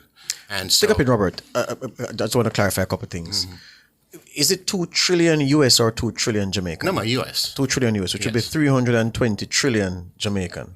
Yeah, but Jamaican dollar have no value, so very well. It's not a big deal. But you have to make an allowance for the fact that we're mass communicators. Okay. So my audience wants to get a perspective of the figures involved. So that's why I went to the US, the Jamaican equivalent, even though you are correct that, the currency is not so strong. Fine. So about 320 trillion Jamaican. So the funding model for the JPP, based on your explanation then, is predicated on the redemption of instruments. You said assets, but I'm going to say instruments then that you can redeem, because you redeem instruments. Yeah? Right. So you redeem financial instruments. So you're saying that these instruments issued by several governments representing the foremost economies in the world. You said US, you said China, you said Canada as well? No. US, China, and Germany, Japanese. So leading European and Asian markets. Okay, the top the blue chip economies in the world. Very well. Yeah. And so you're talking about assets that are going back from World War II, 1930. Very well. So these instruments through assets. So these instruments issued by these blue chip economies. You are intending to redeem these instruments, and when you liquidate those instruments in the near future, the takings from that liquidation, the cash raised from the liquidation, that is what is at the base, the plinth of the JPP's funding plan. Exactly. So it's your personal wealth. Yes. Oh, okay. Yes. I've been at this for basically 17 years. Something that I started would have been redeemed in just about 2 years is now 17 years, and it just now get to the point where payout begins from the very top down. But you do realize, Robert, that if and we're taking you seriously at your word. No, and take me seriously. That by virtue of what you're saying, your wealth will make Elon Musk and company look like paupers, relatively speaking, because not even they have assets valuing north of 300 trillion, as you're saying that your instruments upon redemption will value. Okay. Let me say something about that, because I used to be at the same belief like most people when they look at Forbes magazine, that, okay, these are the richest people, whatever. Really, the people with wealth is not in Forbes magazine. And not in the Rob Report. I call Forbes magazine a propaganda magazine, because it's supposed to take away the focus from the people with great wealth. So, and so people focus on that, because until I was in the system, I began to know how the world financial system really works. For example, it is designed to circulate 300 trillion. But then you have so many different layers of funding, like you call blue screen, gray screen, heritage funds. And people with wealth, funds is not circulate, it's off leisure. So I also represent, people in Asia and their asset. Yes, but you must, and I appreciate the explanation, but you must allow me to ask this question. I wouldn't ask this question normally, but you're a man, you're offering yourself to the people, and you appear to be making full disclosure. Of course. So I want you to continue in that vein. So if it is that you have assets, nay, instruments, that you can redeem, which will net north of 300 trillion Jamaican dollars, 2 trillion US, you say, what's your net worth now? My net worth now? Yes. It's kind of what you would say, asset rich, but if I want to use the word, dirt poor, because I'm one who lose everything in 2008 when that crash came down. Yes. Houses, everything you could think. When the bubble burst in the US, you got burnt. Yes. Yes. All house I was buying, flipping, everything. Yes. But what's the value of what those assets still under your hand now? What's the worth of those assets? Of course, less your debts, your liabilities. You're talking current assets? Yes. What's away your net those worth? Instruments? Yes. I lose everything. So all your Houses, wealth is in those instruments. Yes. And the maturity date for these instruments to be able to free up the cash is when? It's taking place right now as we speak. So as we speak, liquidation is happening. Yes. Okay. And all of that, once it materializes, you're going to you plan to pump into Jamaica, the development of Jamaica. Remember, you're not gonna have 2 trillion and put 2 trillion away. Okay. This is just a part that I think, given the magnitude of these assets, one, I don't think God would have positioned me to have such a magnitude of wealth for me. It wouldn't make sense. And if I could show you what I'm talking about off the here, you'll understand where it's coming from. So I have to think about that. I would have been like a very cruel man to see my nation and the people in such a state and not to do something about it. I wouldn't be different from any more basically. All right. So, so what I'm doing is just a Take your time. part. Take You your can time. just Take hold it, on just, to just it. hold it until we want to That's fine. It's just a part of what I think is necessary. Actually, economists in the state look at our plan and say the 2 trillion is not enough. But and I must disclose also that we have another Jamaican who we have the same asset and that's a part of the same redemption. When he says the 2 trillion is not enough for what? To do what we wanted in Jamaica. Oh? In terms of the entire infrastructure, rebuilding schools, replacing hospitals, building houses for the people. All that's in our plan. It's not dependent on taxpayer dollars. So it's that funds that we are going to use now to help the people, to elevate the country and the people where they are. You speak of a 4% tax. Describe the 4% tax for me. What is the 4% tax levied on individuals in employment at a certain level? Individual income tax and corporate tax. So it's just all of that rolled together will be just 4% of a person's income. I think we have it 5%. 5% of a person's income. So rather than some people pay 30% and up, some pay 25, the about 27. You're removing that, replacing that with a 4% tax.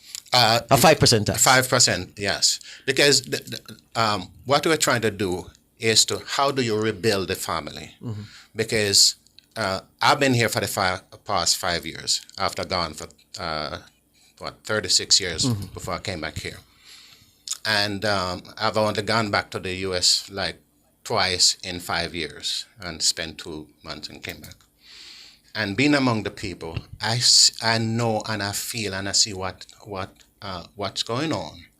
And so I want to see family rebuild the family. Because what's your professional training in? I'm a medical technologist and an ultrasonographer. And you worked in that field for how long? For more than 30 years. Because I went to the state when I was 19, going on 20, and so I've started in, from when minimum wage was $2.75. Yes. Secured a job.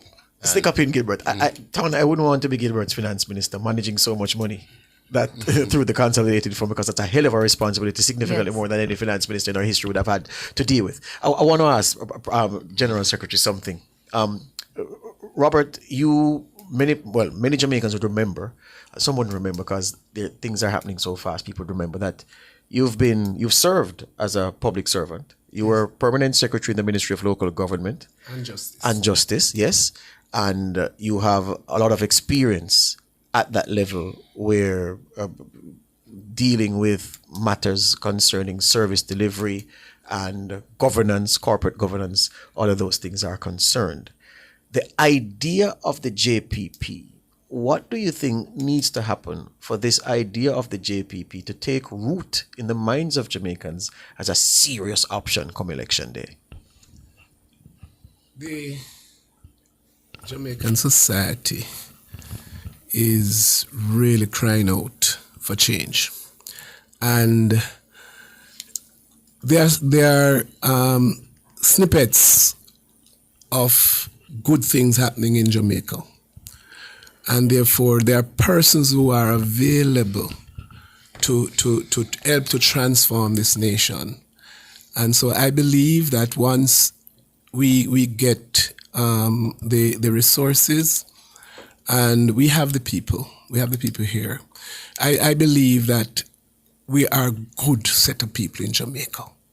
And the challenge that we have always had is limited resources. You want to do things and you just can't do it because you just don't have the funds to do it. And I believe that what we are attempting to do is to lift the Jamaican population. I spent 16 years in the public service, and you see the challenge. Yes. You see the challenge. Your budget is never enough Yes. to do what you want to do. Every year, just over and over and over and over.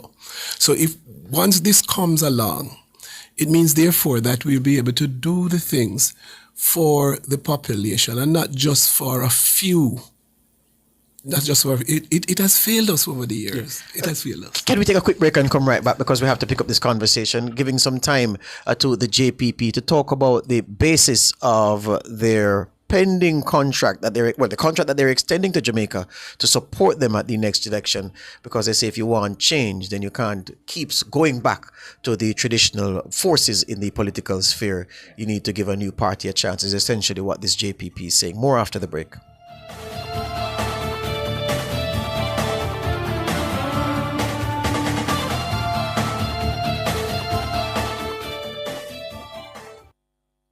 Chuck fried chicken always ready. Chuck, original crispy. Burn Chuck, Cajun spicy. Burn Chuck, a barbecue. Burn Chuck, we are going Burn Chuck. The time brought to you by Bird Shack Fried Chicken in Kingston, Montego Bay, and Ocho Rios is 7:49. At Hawkeye, our mission is to deliver cutting-edge security solutions to help you keep track of the things you value most. The temperature by Hawkeye is 29 degrees Celsius in Kingston, 28 degrees Celsius in Montego Bay, 24 degrees Celsius in Mandeville. For over 30 years, Chris and Charles has been financing your goals, dreams, creating your great moments. Celebrate the occasion with us. Borrow $1 million, pay less than $25,000 monthly, and get 30% off your processing fees. No guarantor needed. Call 876-920-4189 or WhatsApp 876-838-9028. Conditions apply. When you think loans, think Chris and Charles. 50 years of dreams. 50 years of finger-licking good memories, yeah. Thank you, Jamaica, for 50 years of finger-licking good memories. KFC, it's finger-licking good. Corian solid surface, so versatile and beautiful. It's non-porous, no sealing necessary, renewable and repairable, so easy to clean and maintain, and can be thermoformed into any shape. Choose Corian, the #1 solid surface in the world, when you want beauty and the best for your countertop. Visit Home International Limited, located at 104 Constance Ring Road. Telephone 755-1970 or 276-6448. This is a paid announcement by the Jamaica Labour Party. Labor rights, come out in your numbers for the Southeast St. Andrew Workers' Appreciation Ceremony with your standard bearer, Kevin Frith, this Sunday, July 13 at Curfew Place, 5 p.m. Come hear from champion MPs Delroy Chuck, Favour Williams, Senators Abka Fitzhenley and Delano Sidbright, and the next MP for Southeast St. Andrew, Kevin Frith and others. Main address comes from Deputy Leader West Kingston Boss, the Honorable Desmond McKenzie. That's the Southeast St. Andrew Workers' Appreciation Ceremony this Sunday, Curfew Place, 5 p.m. Look how PMP bad-minded children them boss. But we choose Jamaica. The Jamaica Labour Party delivers for you. Always active, always strong. That was a paid announcement by the Jamaica Labour Party.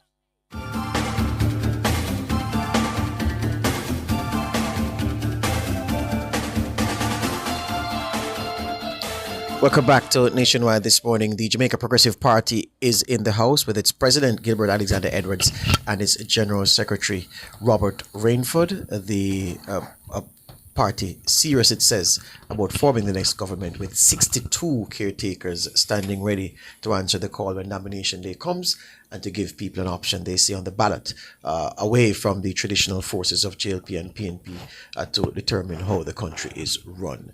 I want to ask you, Mr. President, or Mr. General Secretary rather,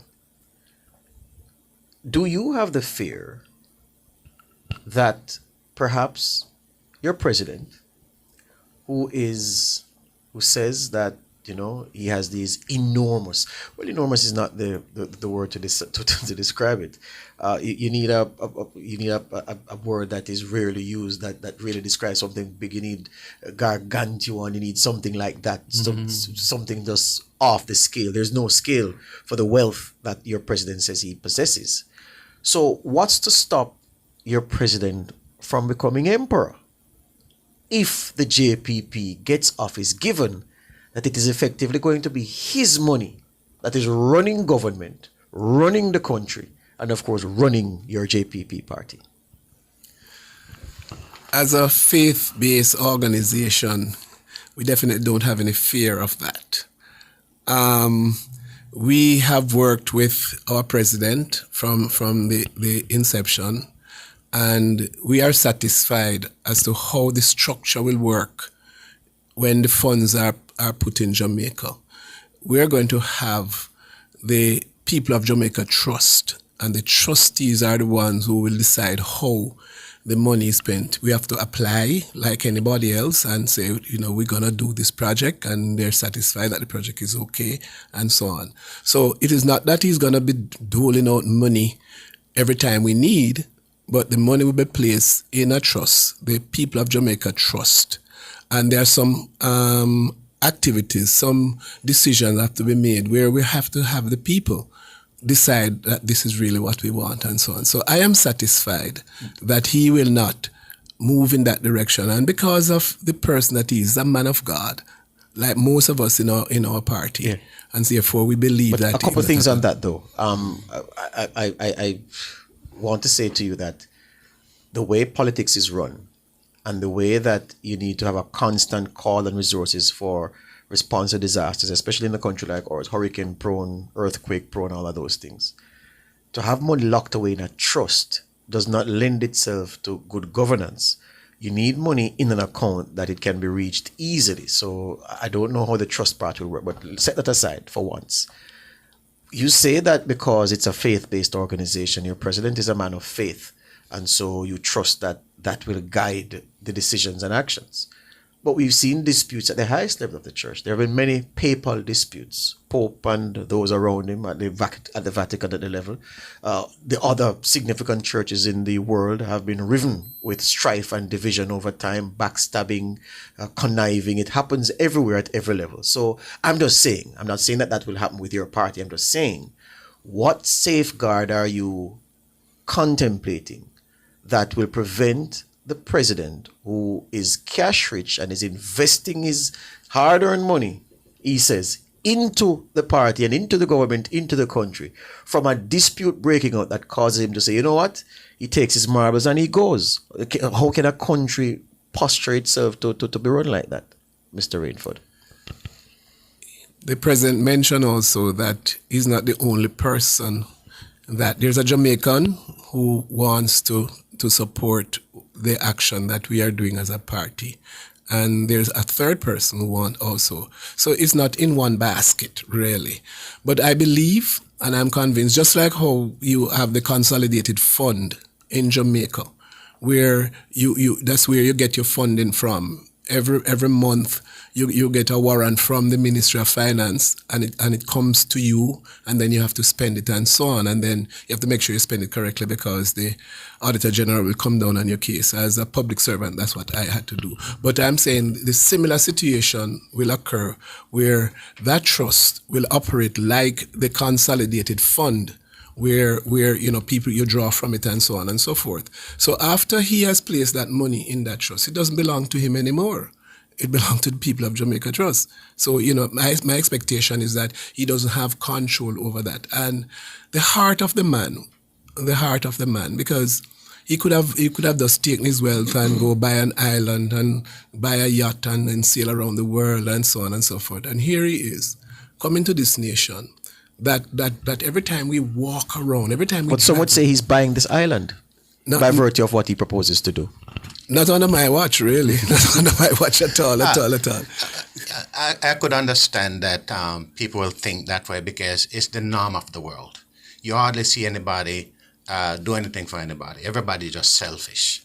And as I've always said, I'm not doing this because I have the ambition. It's a call. And it's not even to say, okay, I'm doing this, because God positioned me in a way that I was able to accumulate this wealth, gave me the mandate to come back to Jamaica for the building of this nation. And I'm making that plain. So I'm not doing the country a favor, anyone a favor. I'm doing what God mandated me to do. And the resource is not mine. I see myself as a steward over what God placed for me. Mr. Edwards, you said you left Jamaica at 19. Are you a U.S. citizen? Yes.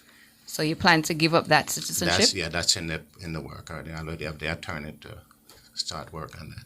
Yes, okay. Not a problem. And people will have fears because, as I said, people are generally selfish and self-serving.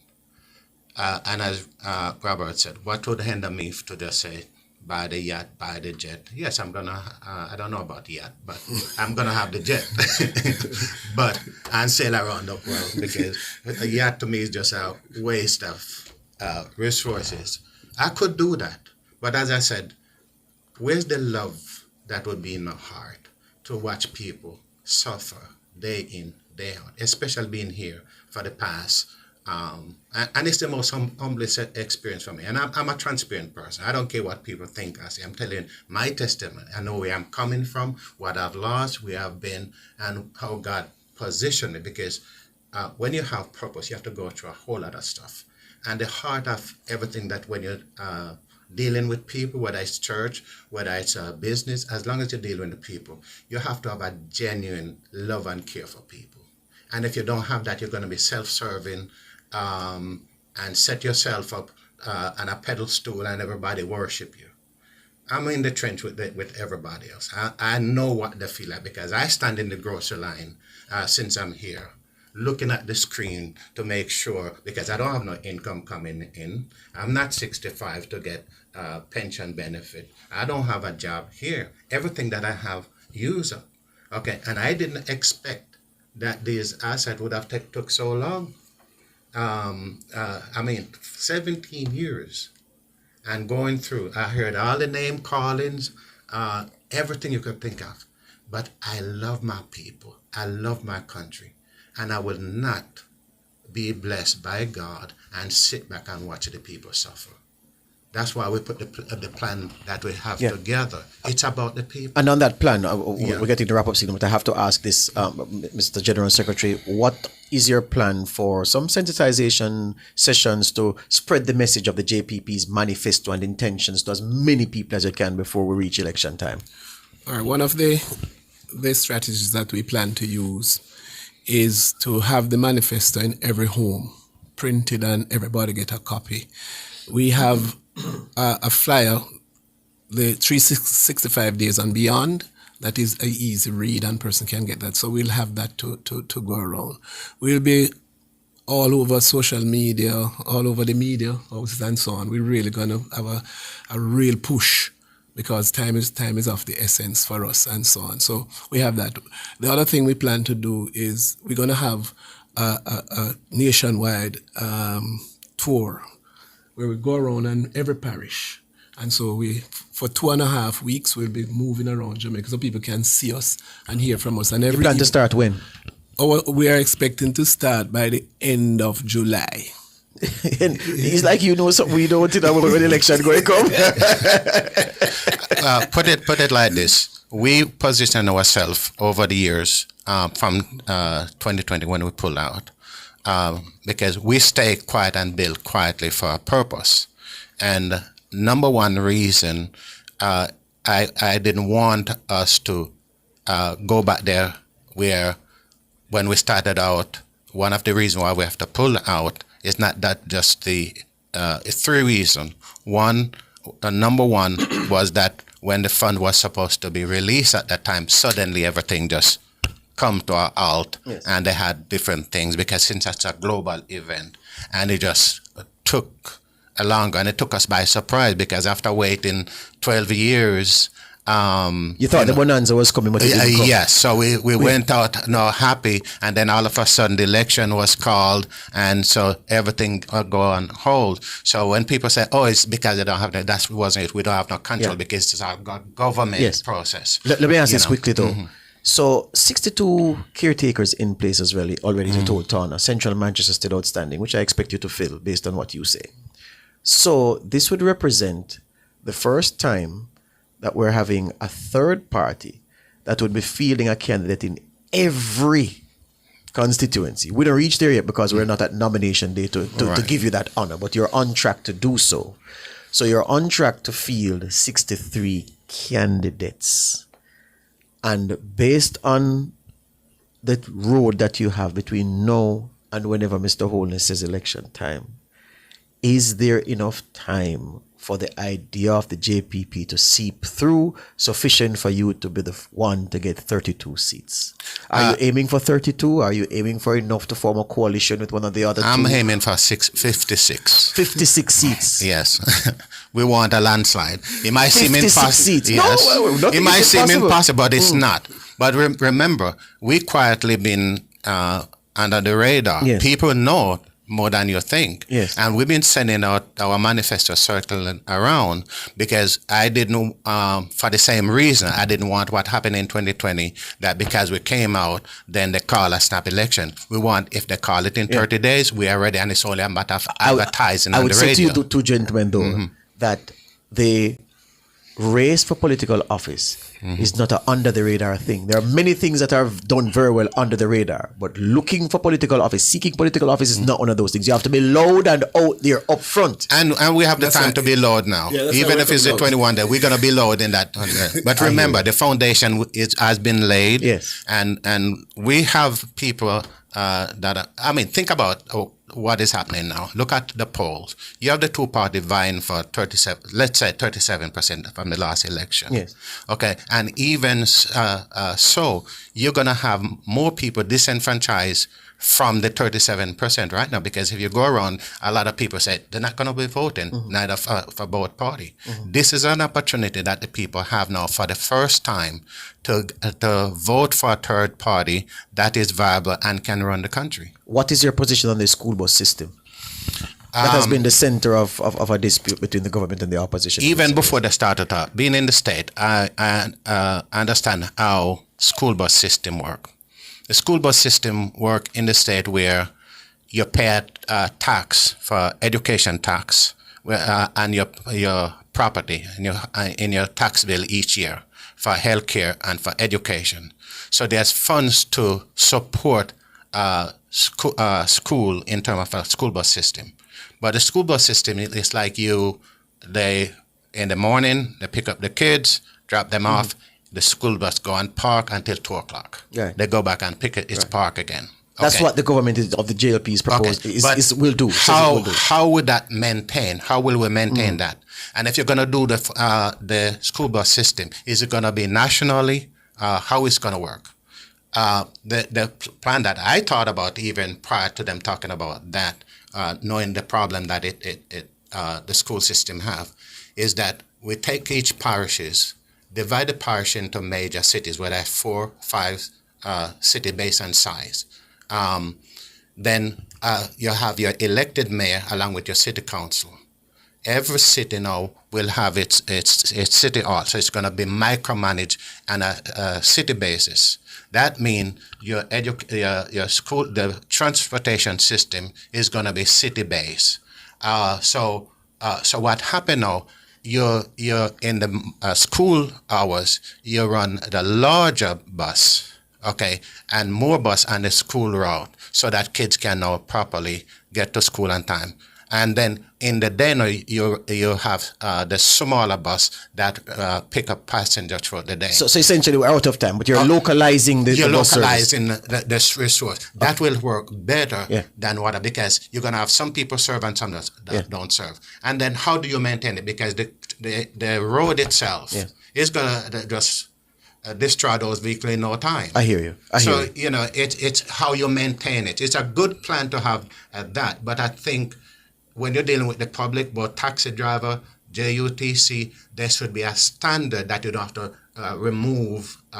You'd have to go directed to school bus because it's going to be like a waste of resources Hear you. if it's not managed well. Hear you. Gentlemen, thank you this morning, and we wish you all the best. Thank you. Thank you. Thank you.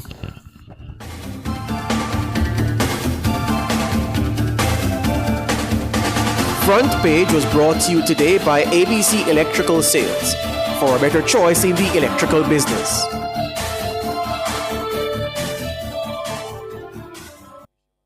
You're listening to Nationwide 90 FM. The time is 8 minutes after 8. Success, powered by learning. The temperature, brought to you by Sandals Corporate University. Come grow with us, is 29 degrees Celsius in capital city Kingston, 28 out west in Montego Bay, and in Mandeville, 24 degrees Celsius. From the mountainside to seaside, countryside to townside, inside and outside, it's across Jamaica this morning.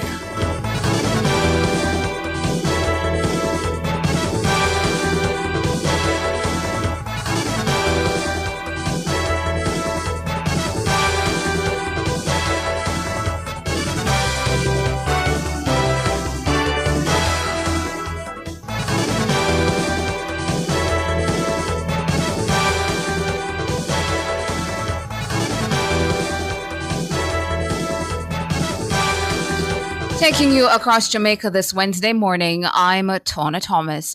Jamaican author Dana Macaulay has won the inaugural Caribbean Literature Conference CARICON Prize for Fiction. She was set to receive the award at a formal presentation in Toronto, Canada on Monday. The award is for the novel A House for Miss Pauline. A House for Miss Pauline was published by Dialogue Books and Hatchet UK. CARICON is a California-based nonprofit established to recognize and honor outstanding literary works by Caribbean authors and storytellers across the Caribbean and the diaspora. The CARICON Prize recognizes excellence across 4 categories: poetry, children's literature, young adult literature, and fiction. The committee noted that Macaulay delivers a deeply Caribbean narrative that explores silence, truth, and justice across generations with empathy, power, and precision. The government is taking steps to double the number of public health inspectors. Minister of Health and Wellness, Dr. Christopher Tufton, says the ministry plans to add 400 or 500 to the existing cadre of about 600 over time. Dr. Tufton made the disclosure during a visit to a food handler's permit training site in St. Andrew on Tuesday. He says the move is expected to address the increased workload and monitoring needs in light of the overhaul of the National Food Handlers Training and Certification Program. As part of the overhaul, the validity period of the food handler's permit set to increase from 1 to 2 years as of 2026. In addition to extending the permit term, application access points will also be introduced to reduce wait times and improve service delivery. Bill payment and bank transfer options will also be introduced. Finally, in across Jamaica, the Kingston and St. Andrew Municipal Corporation, KSAMC, has completed renovations on restrooms at the Constant Spring Arcade. Mayor of Kingston, Councillor Andrew Swaby, says the improvements will provide a cleaner and more comfortable environment for both the vendors and shoppers. The upgrades include plumbing repairs, new fixtures, tiling, painting, and other essential improvements to bring the facilities up to standard. The mayor was addressing the monthly meeting of the KSAMC held at the council chambers in downtown Kingston on Tuesday. He said that work is underway to improve other bathroom facilities at the arcade, which was closed for repairs. He urged vendors and shoppers to play their part in keeping the restrooms clean and properly maintained.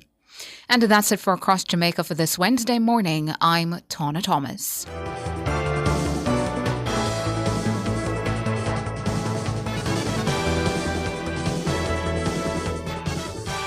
So where you get? The new Popeyes blackened chicken sandwich, my girl. The flavor just hits different. Blackened like it burn up? Nah, man. Blackened because of the color of the Louisiana herbs and spices. Blackened like the flavor buck. No breading and the seasoning soaked deep in the chicken. But get yours and try it, cause me nah share, yeah. Get the new Popeyes blackened chicken sandwich. Limited time only. Love that chicken from Popeyes. Experience the joy of buying a brand new Hyundai without breaking the bank. Yes, buying a brand new car should never leave you broke. From stylish designs and safety features to comfortable driving and reliability, Hyundai is the choice. Hyundai vehicles come standard with 2 years free service and 5 years warranty and roadside assistance for your peace of mind. Drive 2 years without service cost and 5 years without fear of being stranded. Hyundai. Conditions apply. This is a paid announcement by the Jamaica Labour Party. Labor rights, come out in your numbers for the Southeast St. Andrew Workers' Appreciation Ceremony with your standard bearer Kevin Frith this Sunday, July 13 at Curfew Place, 5 p.m. Come hear from champion MPs Delroy Chuck, Favour Williams, Senators Abka Fitzhenley and Delano Sidbright, and the next MP for Southeast St. Andrew, Kevin Frith and others. Main address comes from Deputy Leader West Kingston Boss, the Honorable Desmond McKenzie. That's the Southeast St. Andrew Workers' Appreciation Ceremony this Sunday, Curfew Place, 5 p.m. Look how PMP bad-minded children them boss. But we choose Jamaica. The Jamaica Labour Party delivers for you. Always active, always strong. That was a paid announcement by the Jamaica Labour Party. Fit Nation is brought to you by Express Fitness 24/7. Your goal is our mission. You wanna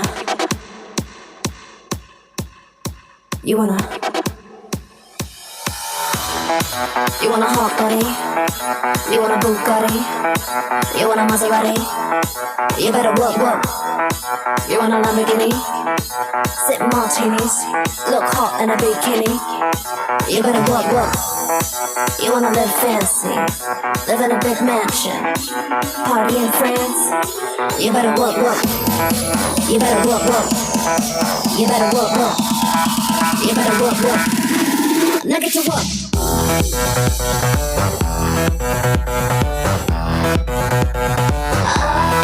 Now get to work.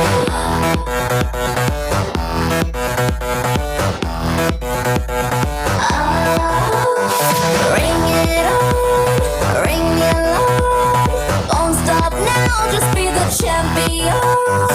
Work it hard like it's your profession. Watch out now, 'cause here it comes. Here comes the smasher. Here comes the master. Here comes the big beat. Big beat to blast ya. No time to quit now. Just time to get it now. Pick up what I'm putting down. Pick up what I'm putting down. You want a hot body? You want a Bugatti? You want a Maserati? You better work. You want a Lamborghini? Sip martinis, look hot in a bikini.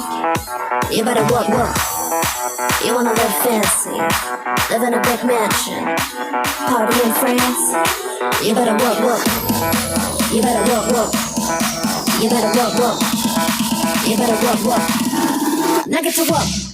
That time of a Wednesday morning, it's time for Fit Nation. In Fit Nation this morning, focusing on how to start bodybuilding for total beginners. Now, if you're just beginning with bodybuilding, then you have to have a basic plan.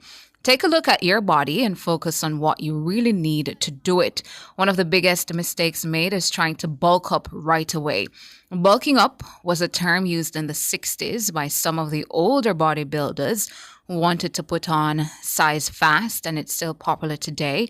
That said, it's usually done by experienced bodybuilders, not beginners. Of course, you want to gain size and weight, but it has to be the right type of weight with a quality muscle.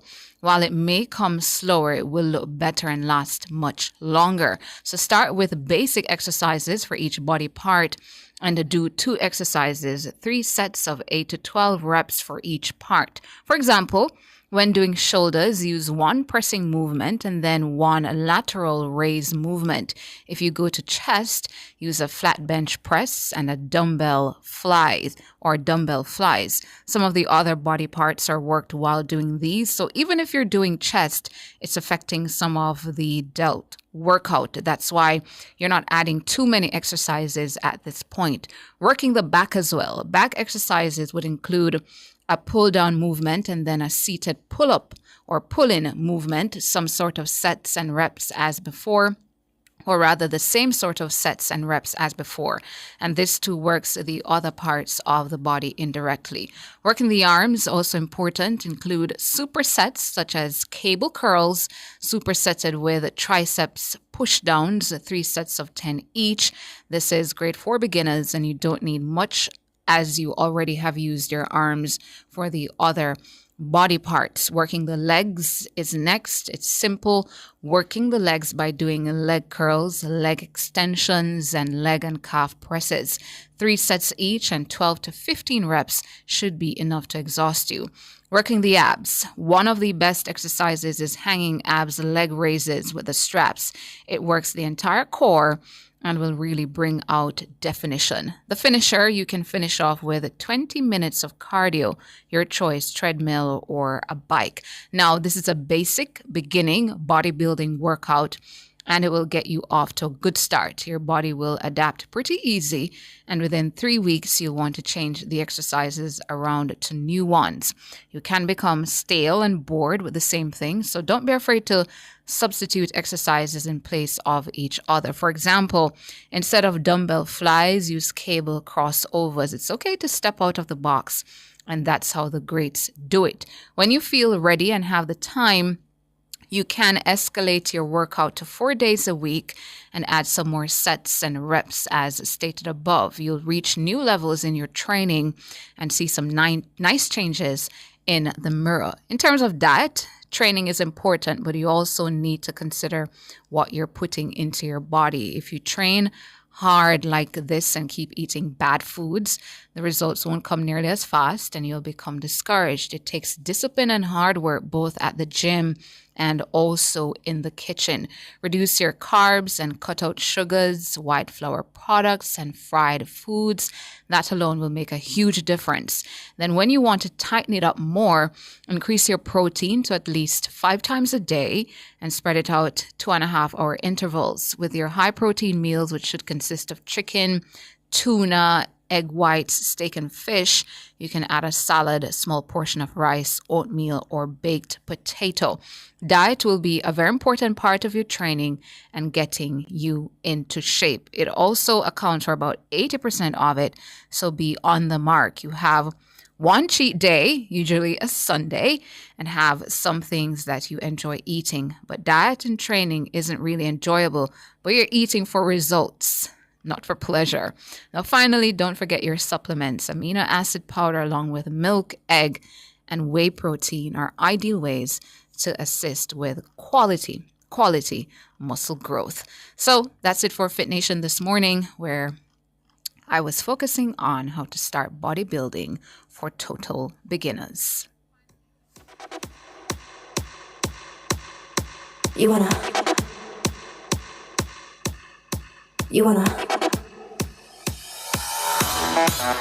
hot body? You want a Bugatti?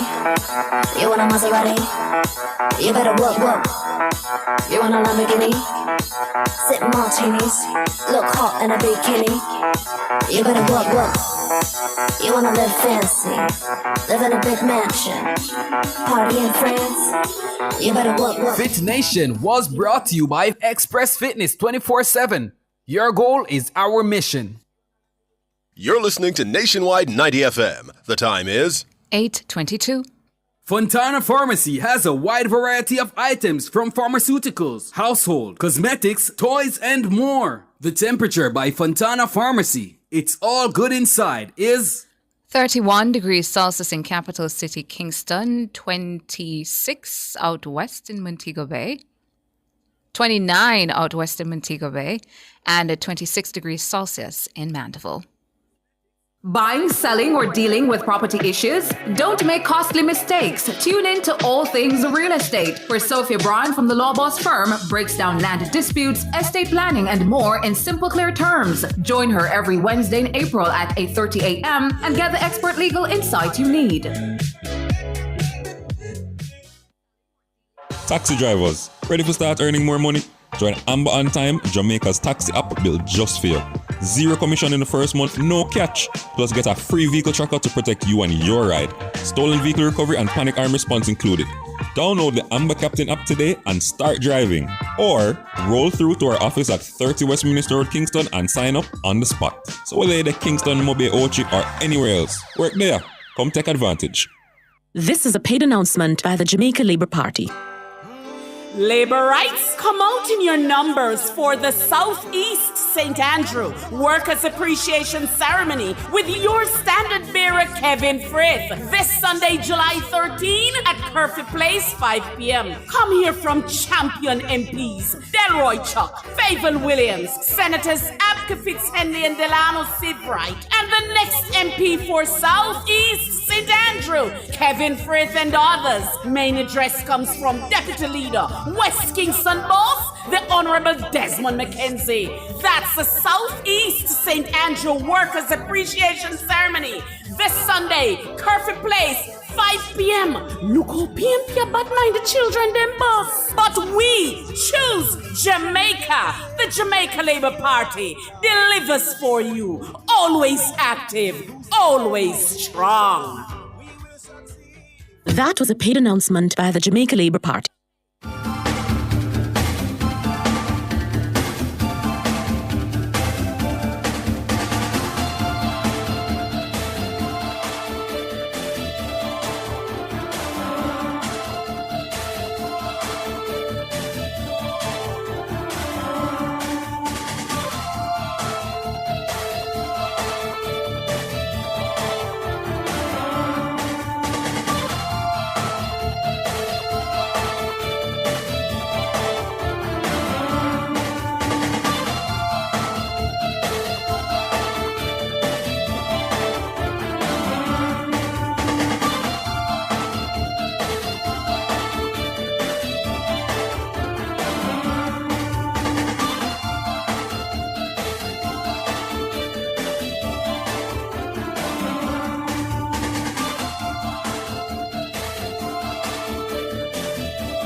.25 on this Wednesday morning, Wednesday, July 9, 2025. Welcome back to Nationwide this morning here on Nationwide 90. I hope you've had a good morning, listeners and viewers.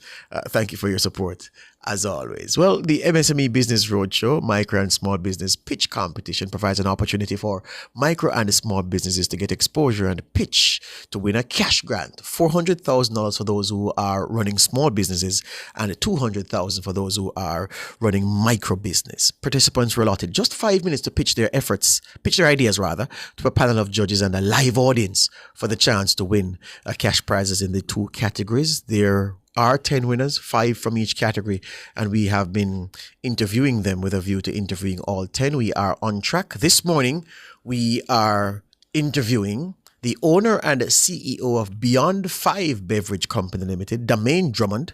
He was the winner in the small business category, so he scooped the $400,000 because of his successful pitch. And the other person this morning is the founder and CEO of True Growth Farming Entertainment, Janika Holness. She was the best of the lot in the micro business category, and she pocketed $200,000 for her efforts and her enterprise. Good morning, Damain. Good morning, Janika. Good morning. Good morning. Excellent. Janika, tell me about True Growth Farming Entertainment. Okay, I must correct you. It's actually True Gold Farming Enterprise. I wondered, enterprise. All right, great. Go ahead. Tell me about the company.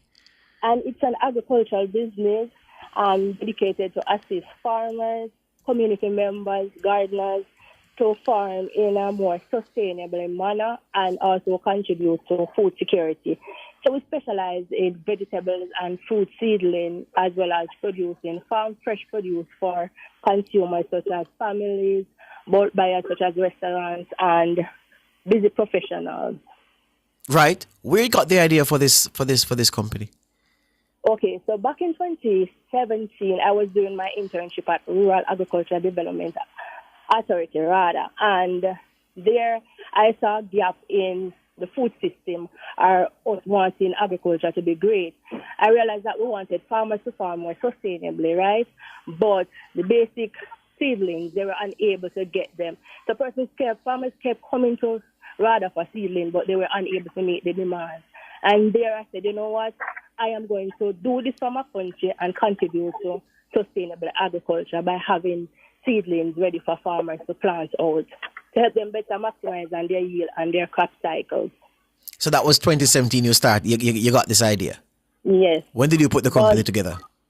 All right. So in 2019 I tried, but it wasn't, COVID came and it was just not working. But it took me going overseas and an internship in that time, and I worked as a greenhouse assistant for a nursery. And there I saw a person firsthand, they were contributing, the passion they had for farming. And these were wealthy persons, and I was like, something must be wrong with me because, I went to college for this, and I'm not really converted or convinced. And that's when I got my conviction. And in 2022, when I came back, I set up my nursery. At that time, it was 20 by 40 feet, and I was operating on a 3-acre land that was shared around 4 of us. And the following year, I upgraded and leased a 17-acre plot of land. And after Beryl gave me a downsize. I was sad about it, but it was something good in disguise because I was able to rebuild a nursery that is 70 feet by 30 feet.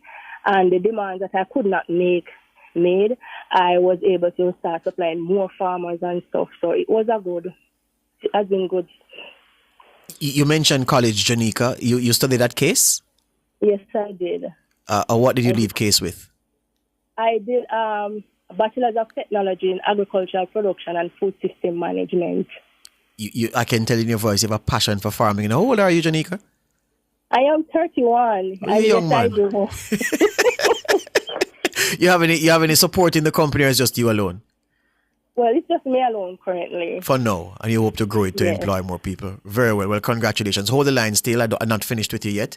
Owner and CEO of Beyond 5 Beverage Company Limited, Damain Drummond, wowed the judges with his presentation as he walked away with that $400,000 check. Damain, morning again.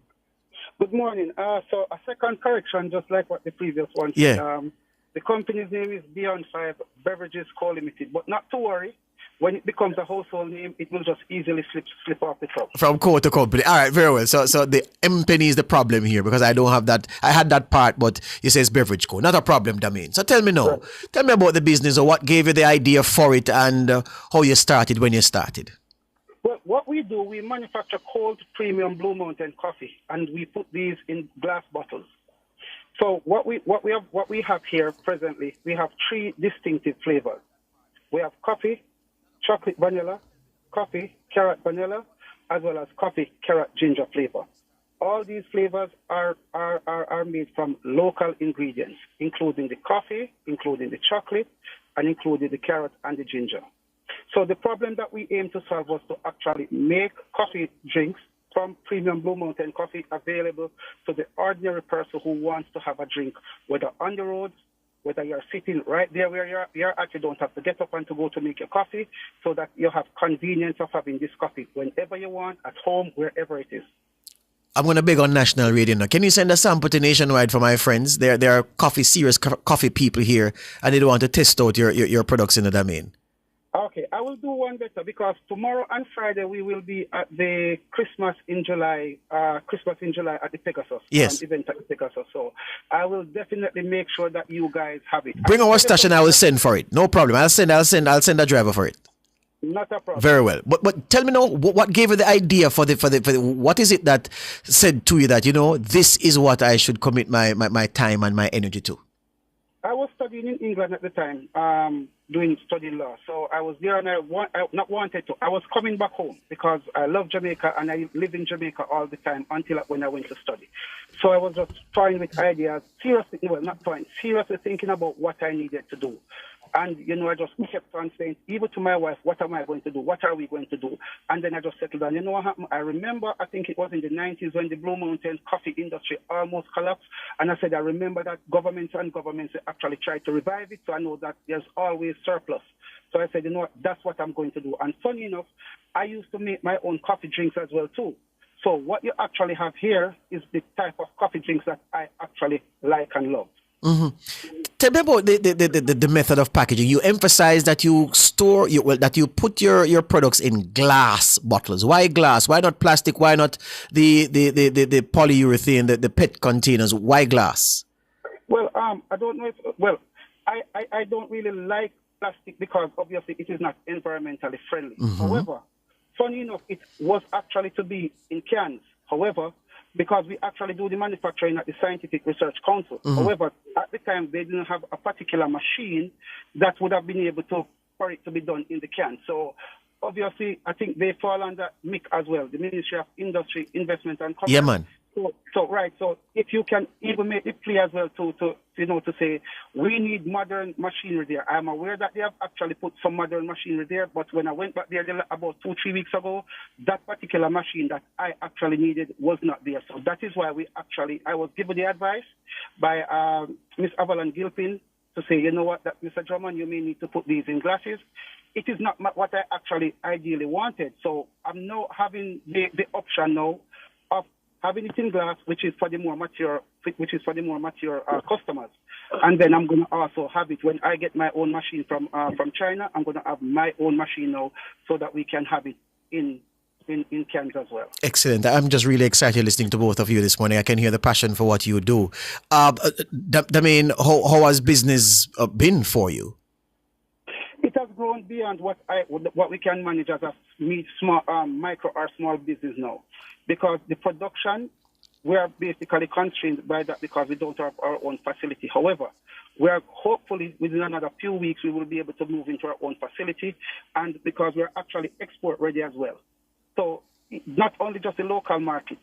Overseas, I was at the Expo 2025, I think, earlier on this year, and we have received a number of, not queries, offers of exporting the product. We haven't been able to take that up yet, but we are now export ready. We are going to be moving in our own facility soon, and we'll be exporting this lovely premium Blue Mountain coffee drinks to the world. Yeah, where can we find it in places that do this kind in retail outlets, wholesale? I don't know. Where can we find? We're in a number of locations in Kingston and over the country, probably 40 different locations. But in Kingston, which quickly comes to mind, Lee's Food Fair, Walgreens Supermarkets, the Texaco Grab and Go at Constantine Road there, that is close to the PICA office, passport office. Also, the ferry gas station out by Mandela Highway there, we're also there. We're in a few of the Hugh and then pharmacies as well. Yes. And, right, we're also in June Supermarket in Portmore. Yes. And how many people you employ? Well, at present it's just about 2 or 3 of us. However, once we have our own facility, we'll be up to about between 7 to 10 people. What? Very, very good news. Janika, this pitch competition is not only the $200,000 check, because I know it's not no big money, but it can stop a gap, as my granny would say. But it's the exposure that you're getting and the contacts, the partnerships that can be struck through the contacts you have made. Yes, exactly. So I went there with the aim to win, I guess. But after I did my pitch, it didn't matter if I won or not, because to find persons that shared interest in my dream and were contributing, they were excited about what I am doing. That was a win for me. And the networking and the information, that was a huge, huge plus. So it's going on. I went for one thing, but I ended up leaving with other stuff that are very much important as well. Excellent, excellent. Well, Janika, how can people find you on social media? Those people who have needs in the areas of farming that you service. Okay, we're on Facebook at True Growth Farming Enterprise. The same on Instagram, and we're on TikTok at True Growth Farming Enterprise. Excellent. Damien, where can we find you on social media? Damien? Yes, I'm here. Where can I find you on social media, my friend? It's the name, Beyond Fire Beverages, and that you put for both Facebook and also for Instagram. Right. And also for our website. And if I just type it in Google, it will come up. That's it, Beyond Fire Beverages, that's it. We try to keep everything simple. Right. And for True Growth, Janika, it's TRU Growth. Yes. TRU Growth Farming Enterprise. Excellent. Thank you this morning, both of you. Wish you all the very best. Keep the enthusiasm going. I know business is a difficult thing anywhere in the world, but you know, your passion for it is palpable, and I wish you all the best. Thank you very much. Yeah, man. Owner and CEO of Beyond Fire Beverage Co., Damien Drummond, and founder and CEO of True Growth Farming Enterprise, Janika Holness. Two Jamaicans who are making their way in business, and they have the tools, it seems, to be successful.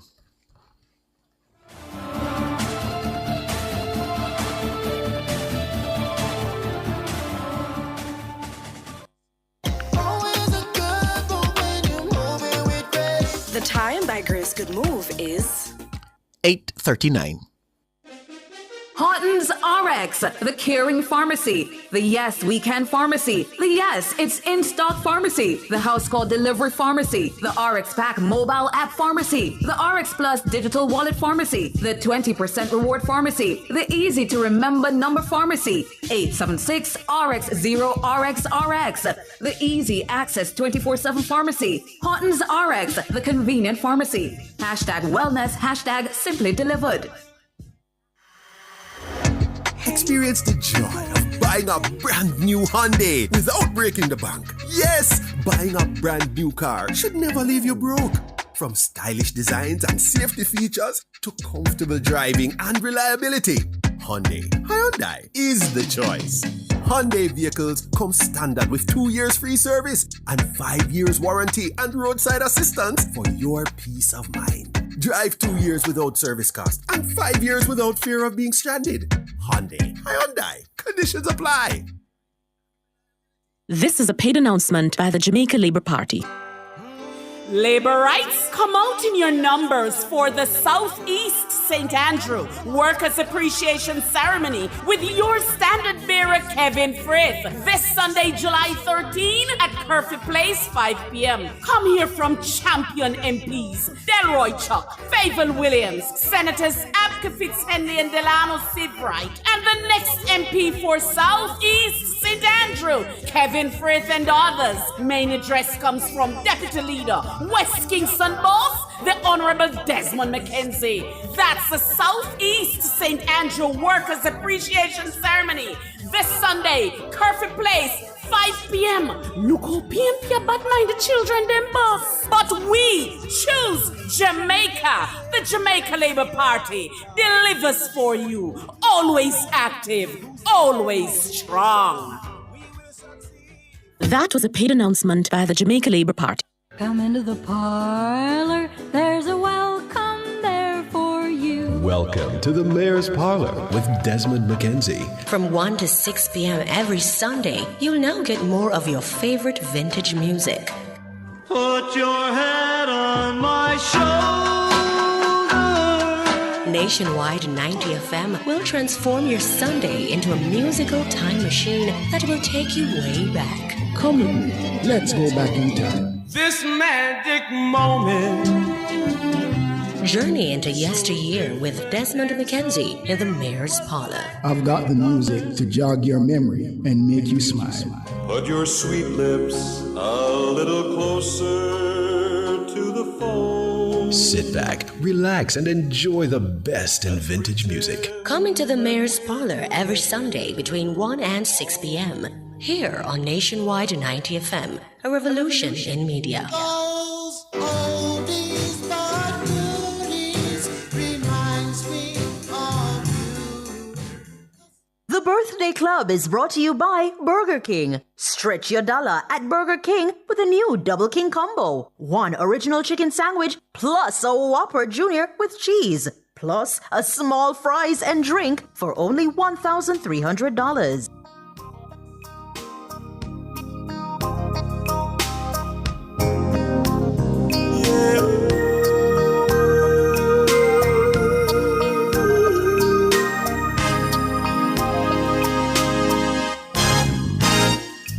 They read your Cinderella, you hoped it would come true.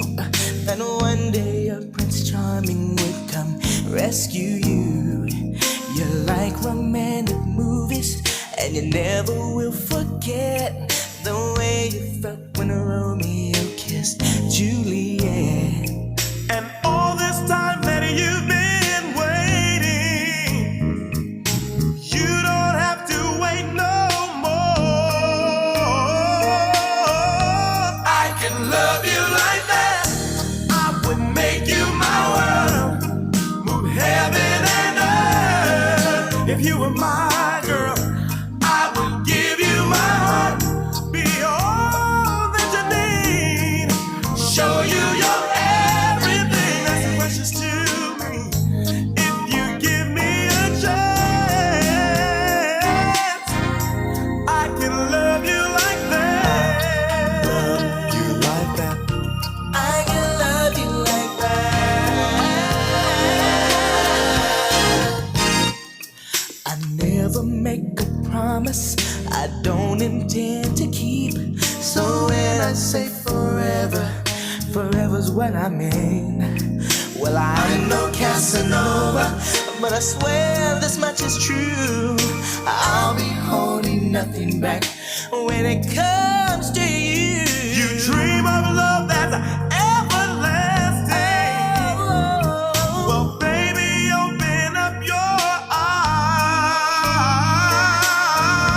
I can love you like that. I would make you my world, move heaven and earth. If you were my girl, I would give you my heart, be all that you need, show you your everything that's precious to me. Jeez, 1990s, you know, high school, you know. Jeez, peace up, I tell you. I walk with them children that's amongst their head. You know what I mean? Yeah, man, because you have to play them tune, you know, to So, connect, you know. The fellows of today not connected. No, sir. Mister man. No, sir. 90s when they come to them. So, you play this now, you say, boy, you listen to some tough, soft music. Yeah. Anyway, Mr. King, play, this group is all for one, right? So, play them biggest hit now, Mr. King. McTana, just refresh Tana memory. No, man, they have one bigger than theirs, Mr. King. Yeah? I swear. Come on, Mr. King! Give me the one, give me the one. I swear. Give me the ice wear, no, give me the ice wear. Just give me the ice wear until you find. Because on this, Tana, this is the signature. Yeah? Oh, for sure. Yeah.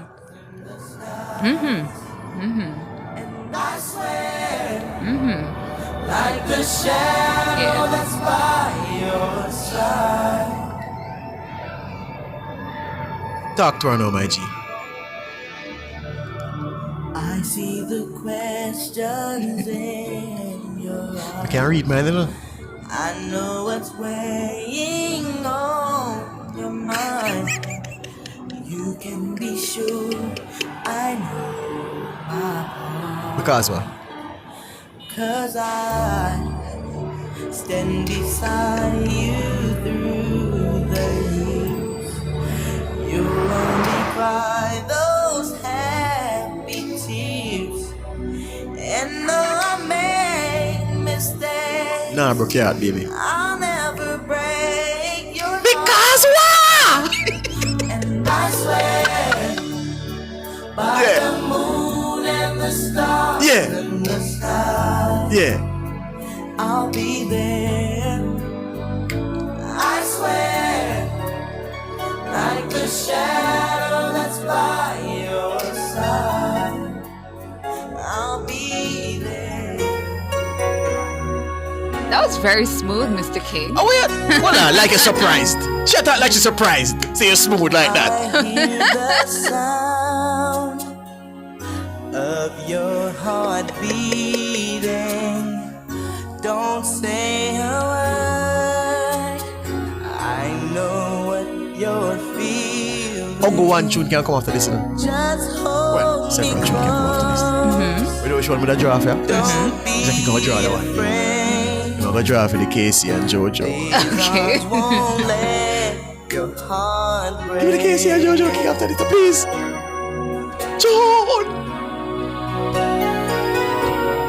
Tell me it's just ask me, girl. Sing me out. Oh, I surrender. I make love to you. So soft and tender. I promise. The age of free phone call when you drop asleep on the phone. We were talking about this the other day, right? Yes. Yeah, man. And those of you who have a girlfriend or a boyfriend who live far away, run up your granny phone bill.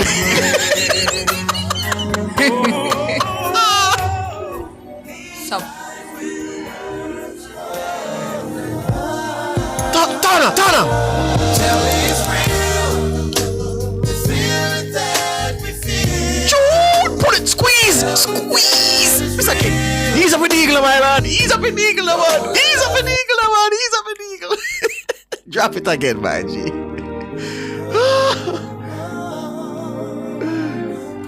Drop it again. Play it again, Mr. King. Tell me it's real. The feeling that we feel. Tell me that it's real. Don't let love come just to pass us by. Try. It's all we have. There's a story to this song at the time, but I don't tell you. Not a good story, can't tell an ear, but you know, no.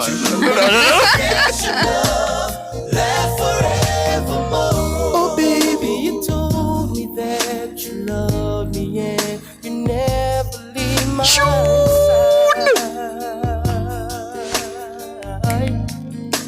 Veronica Cousin says, George, these music make you rent a tile. Veronica, the tile more rent? Need a room!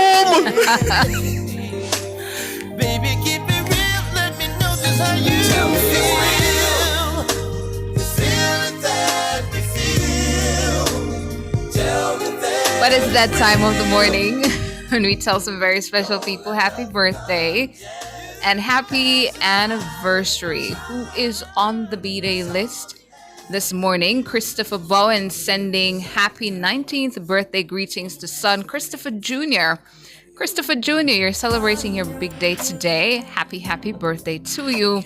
Wishing for your wonderful day coming from your dad, Christopher Bowen. Nadine Henry sending happy birthday to grandson Raheem.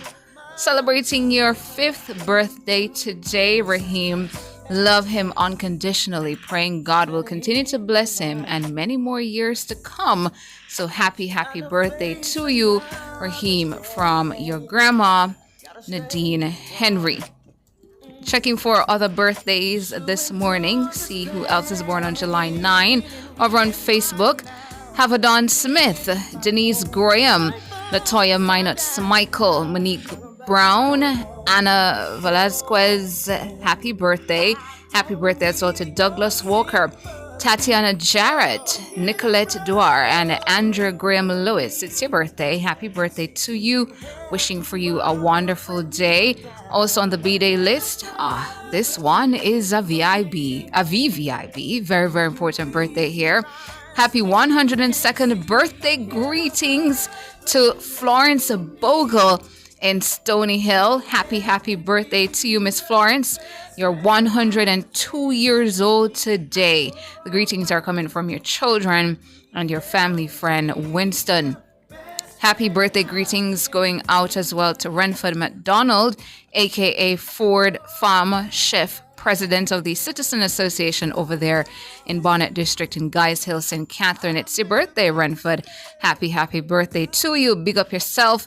Greetings coming from Rick in New York. Happy birthday. Scrolling on down, who else is celebrating a birthday today? The next tune I got mash up in that hand. Oh, really? Yes. All right. I eagerly await it. Marvelous Marvin sending belated happy birthday greetings to niece Rashida, who celebrated her birthday yesterday. Rashida, yesterday was your birthday. Belated happy birthday to you. Hope you had a good one. Blessings to you, Nisi from Marvelous Marvin. Turn it up, Mr. King. Turn it up. Oh, yeah. Show you, baby, that I need you. I want your body till the very last drop. I want you to holler when you want me to stop. What the man say? Love you like me. Nobody. Who can treat you like me, my baby? Nobody, baby. Proceed, Miss Towers. Proceed. I'm sorry to have interrupted your flow. That was a good interruption. I am not seeing any other birthday. Is anybody celebrating their anniversary today? Here, Geneva. George, stop taking up the time. Katie Buello sending belated anniversary to, she says, to me and my general. Love you, my boss. So belated happy anniversary to Katie Buello and her boss. Oh, she need a tune. Give Katie a tune, King. She a bigger tune. She said, Georgie, play one hot song for me there. Mr. King is going to oblige Katie before we leave the segment, yes? And Mr. G sending happy birthday to Sabrina Campbell. Sabrina, it's your birthday. Happy birthday to you. You're Colleen Smith-Chino. Nobody, babe. Wait, Colleen, control yourself. KTB, this is yours. Oh my gosh. Youth. Classic. You see you? Classic. You see you? Squeeze it, man. Lift up the niggle. God, this too bad. Have it a flip. Lift up the niggle. Lift up the niggle. Sure. Come again. Jeez, peace.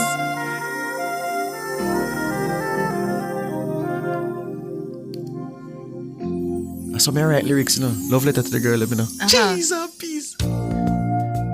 So I have my card on the table. I have a pen in the So I just write down, so. Hey, dear baby.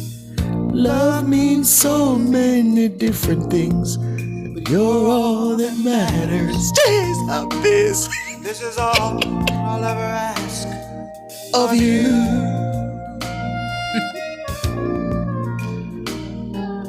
Tell me your dreams so they can be mine too.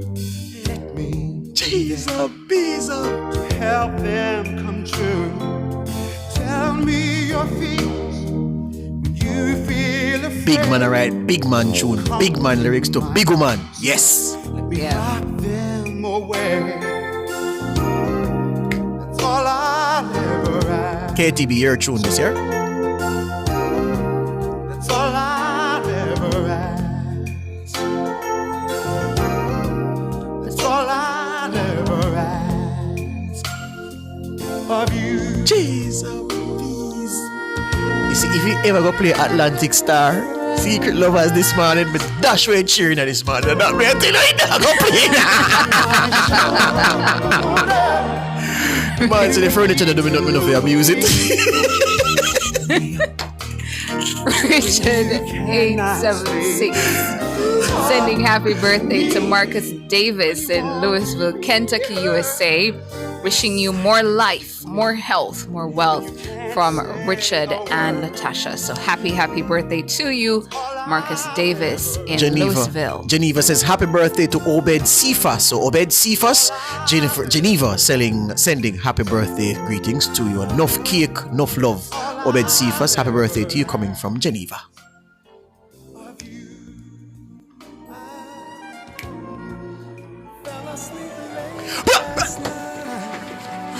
The cheer. The cheer.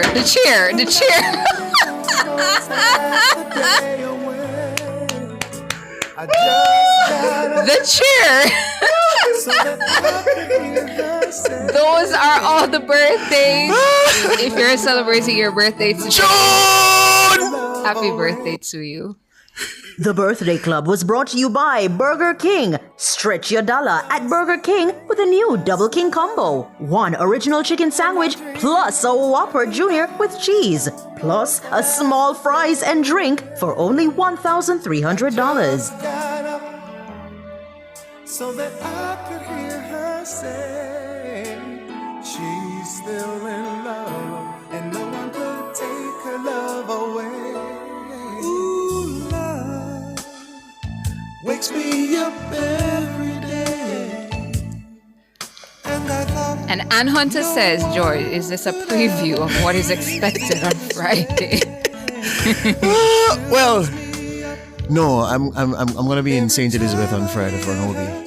What's happening in St. Elizabeth? We in our mountain, one bush, far at some water project. Oh. For it and for. All right then. So I'll be far from the studio. But that's about it for the show. Happy birthday to Michael Gray from Marigold. Happy birthday to you, Michael Gray from Marigold. Weber wishing for you a good one. That's about it for the show. Thank you so much for tuning in to Nationwide this morning, NTM. Thanks so much to our technical operator and the musical maestro. Only one musical maestro. Jermaine King. Only one.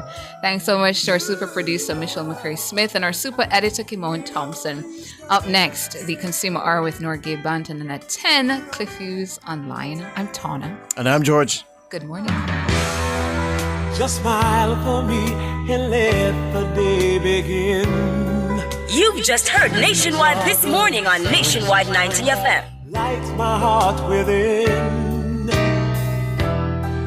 And I'm sure that you're an angel in disguise.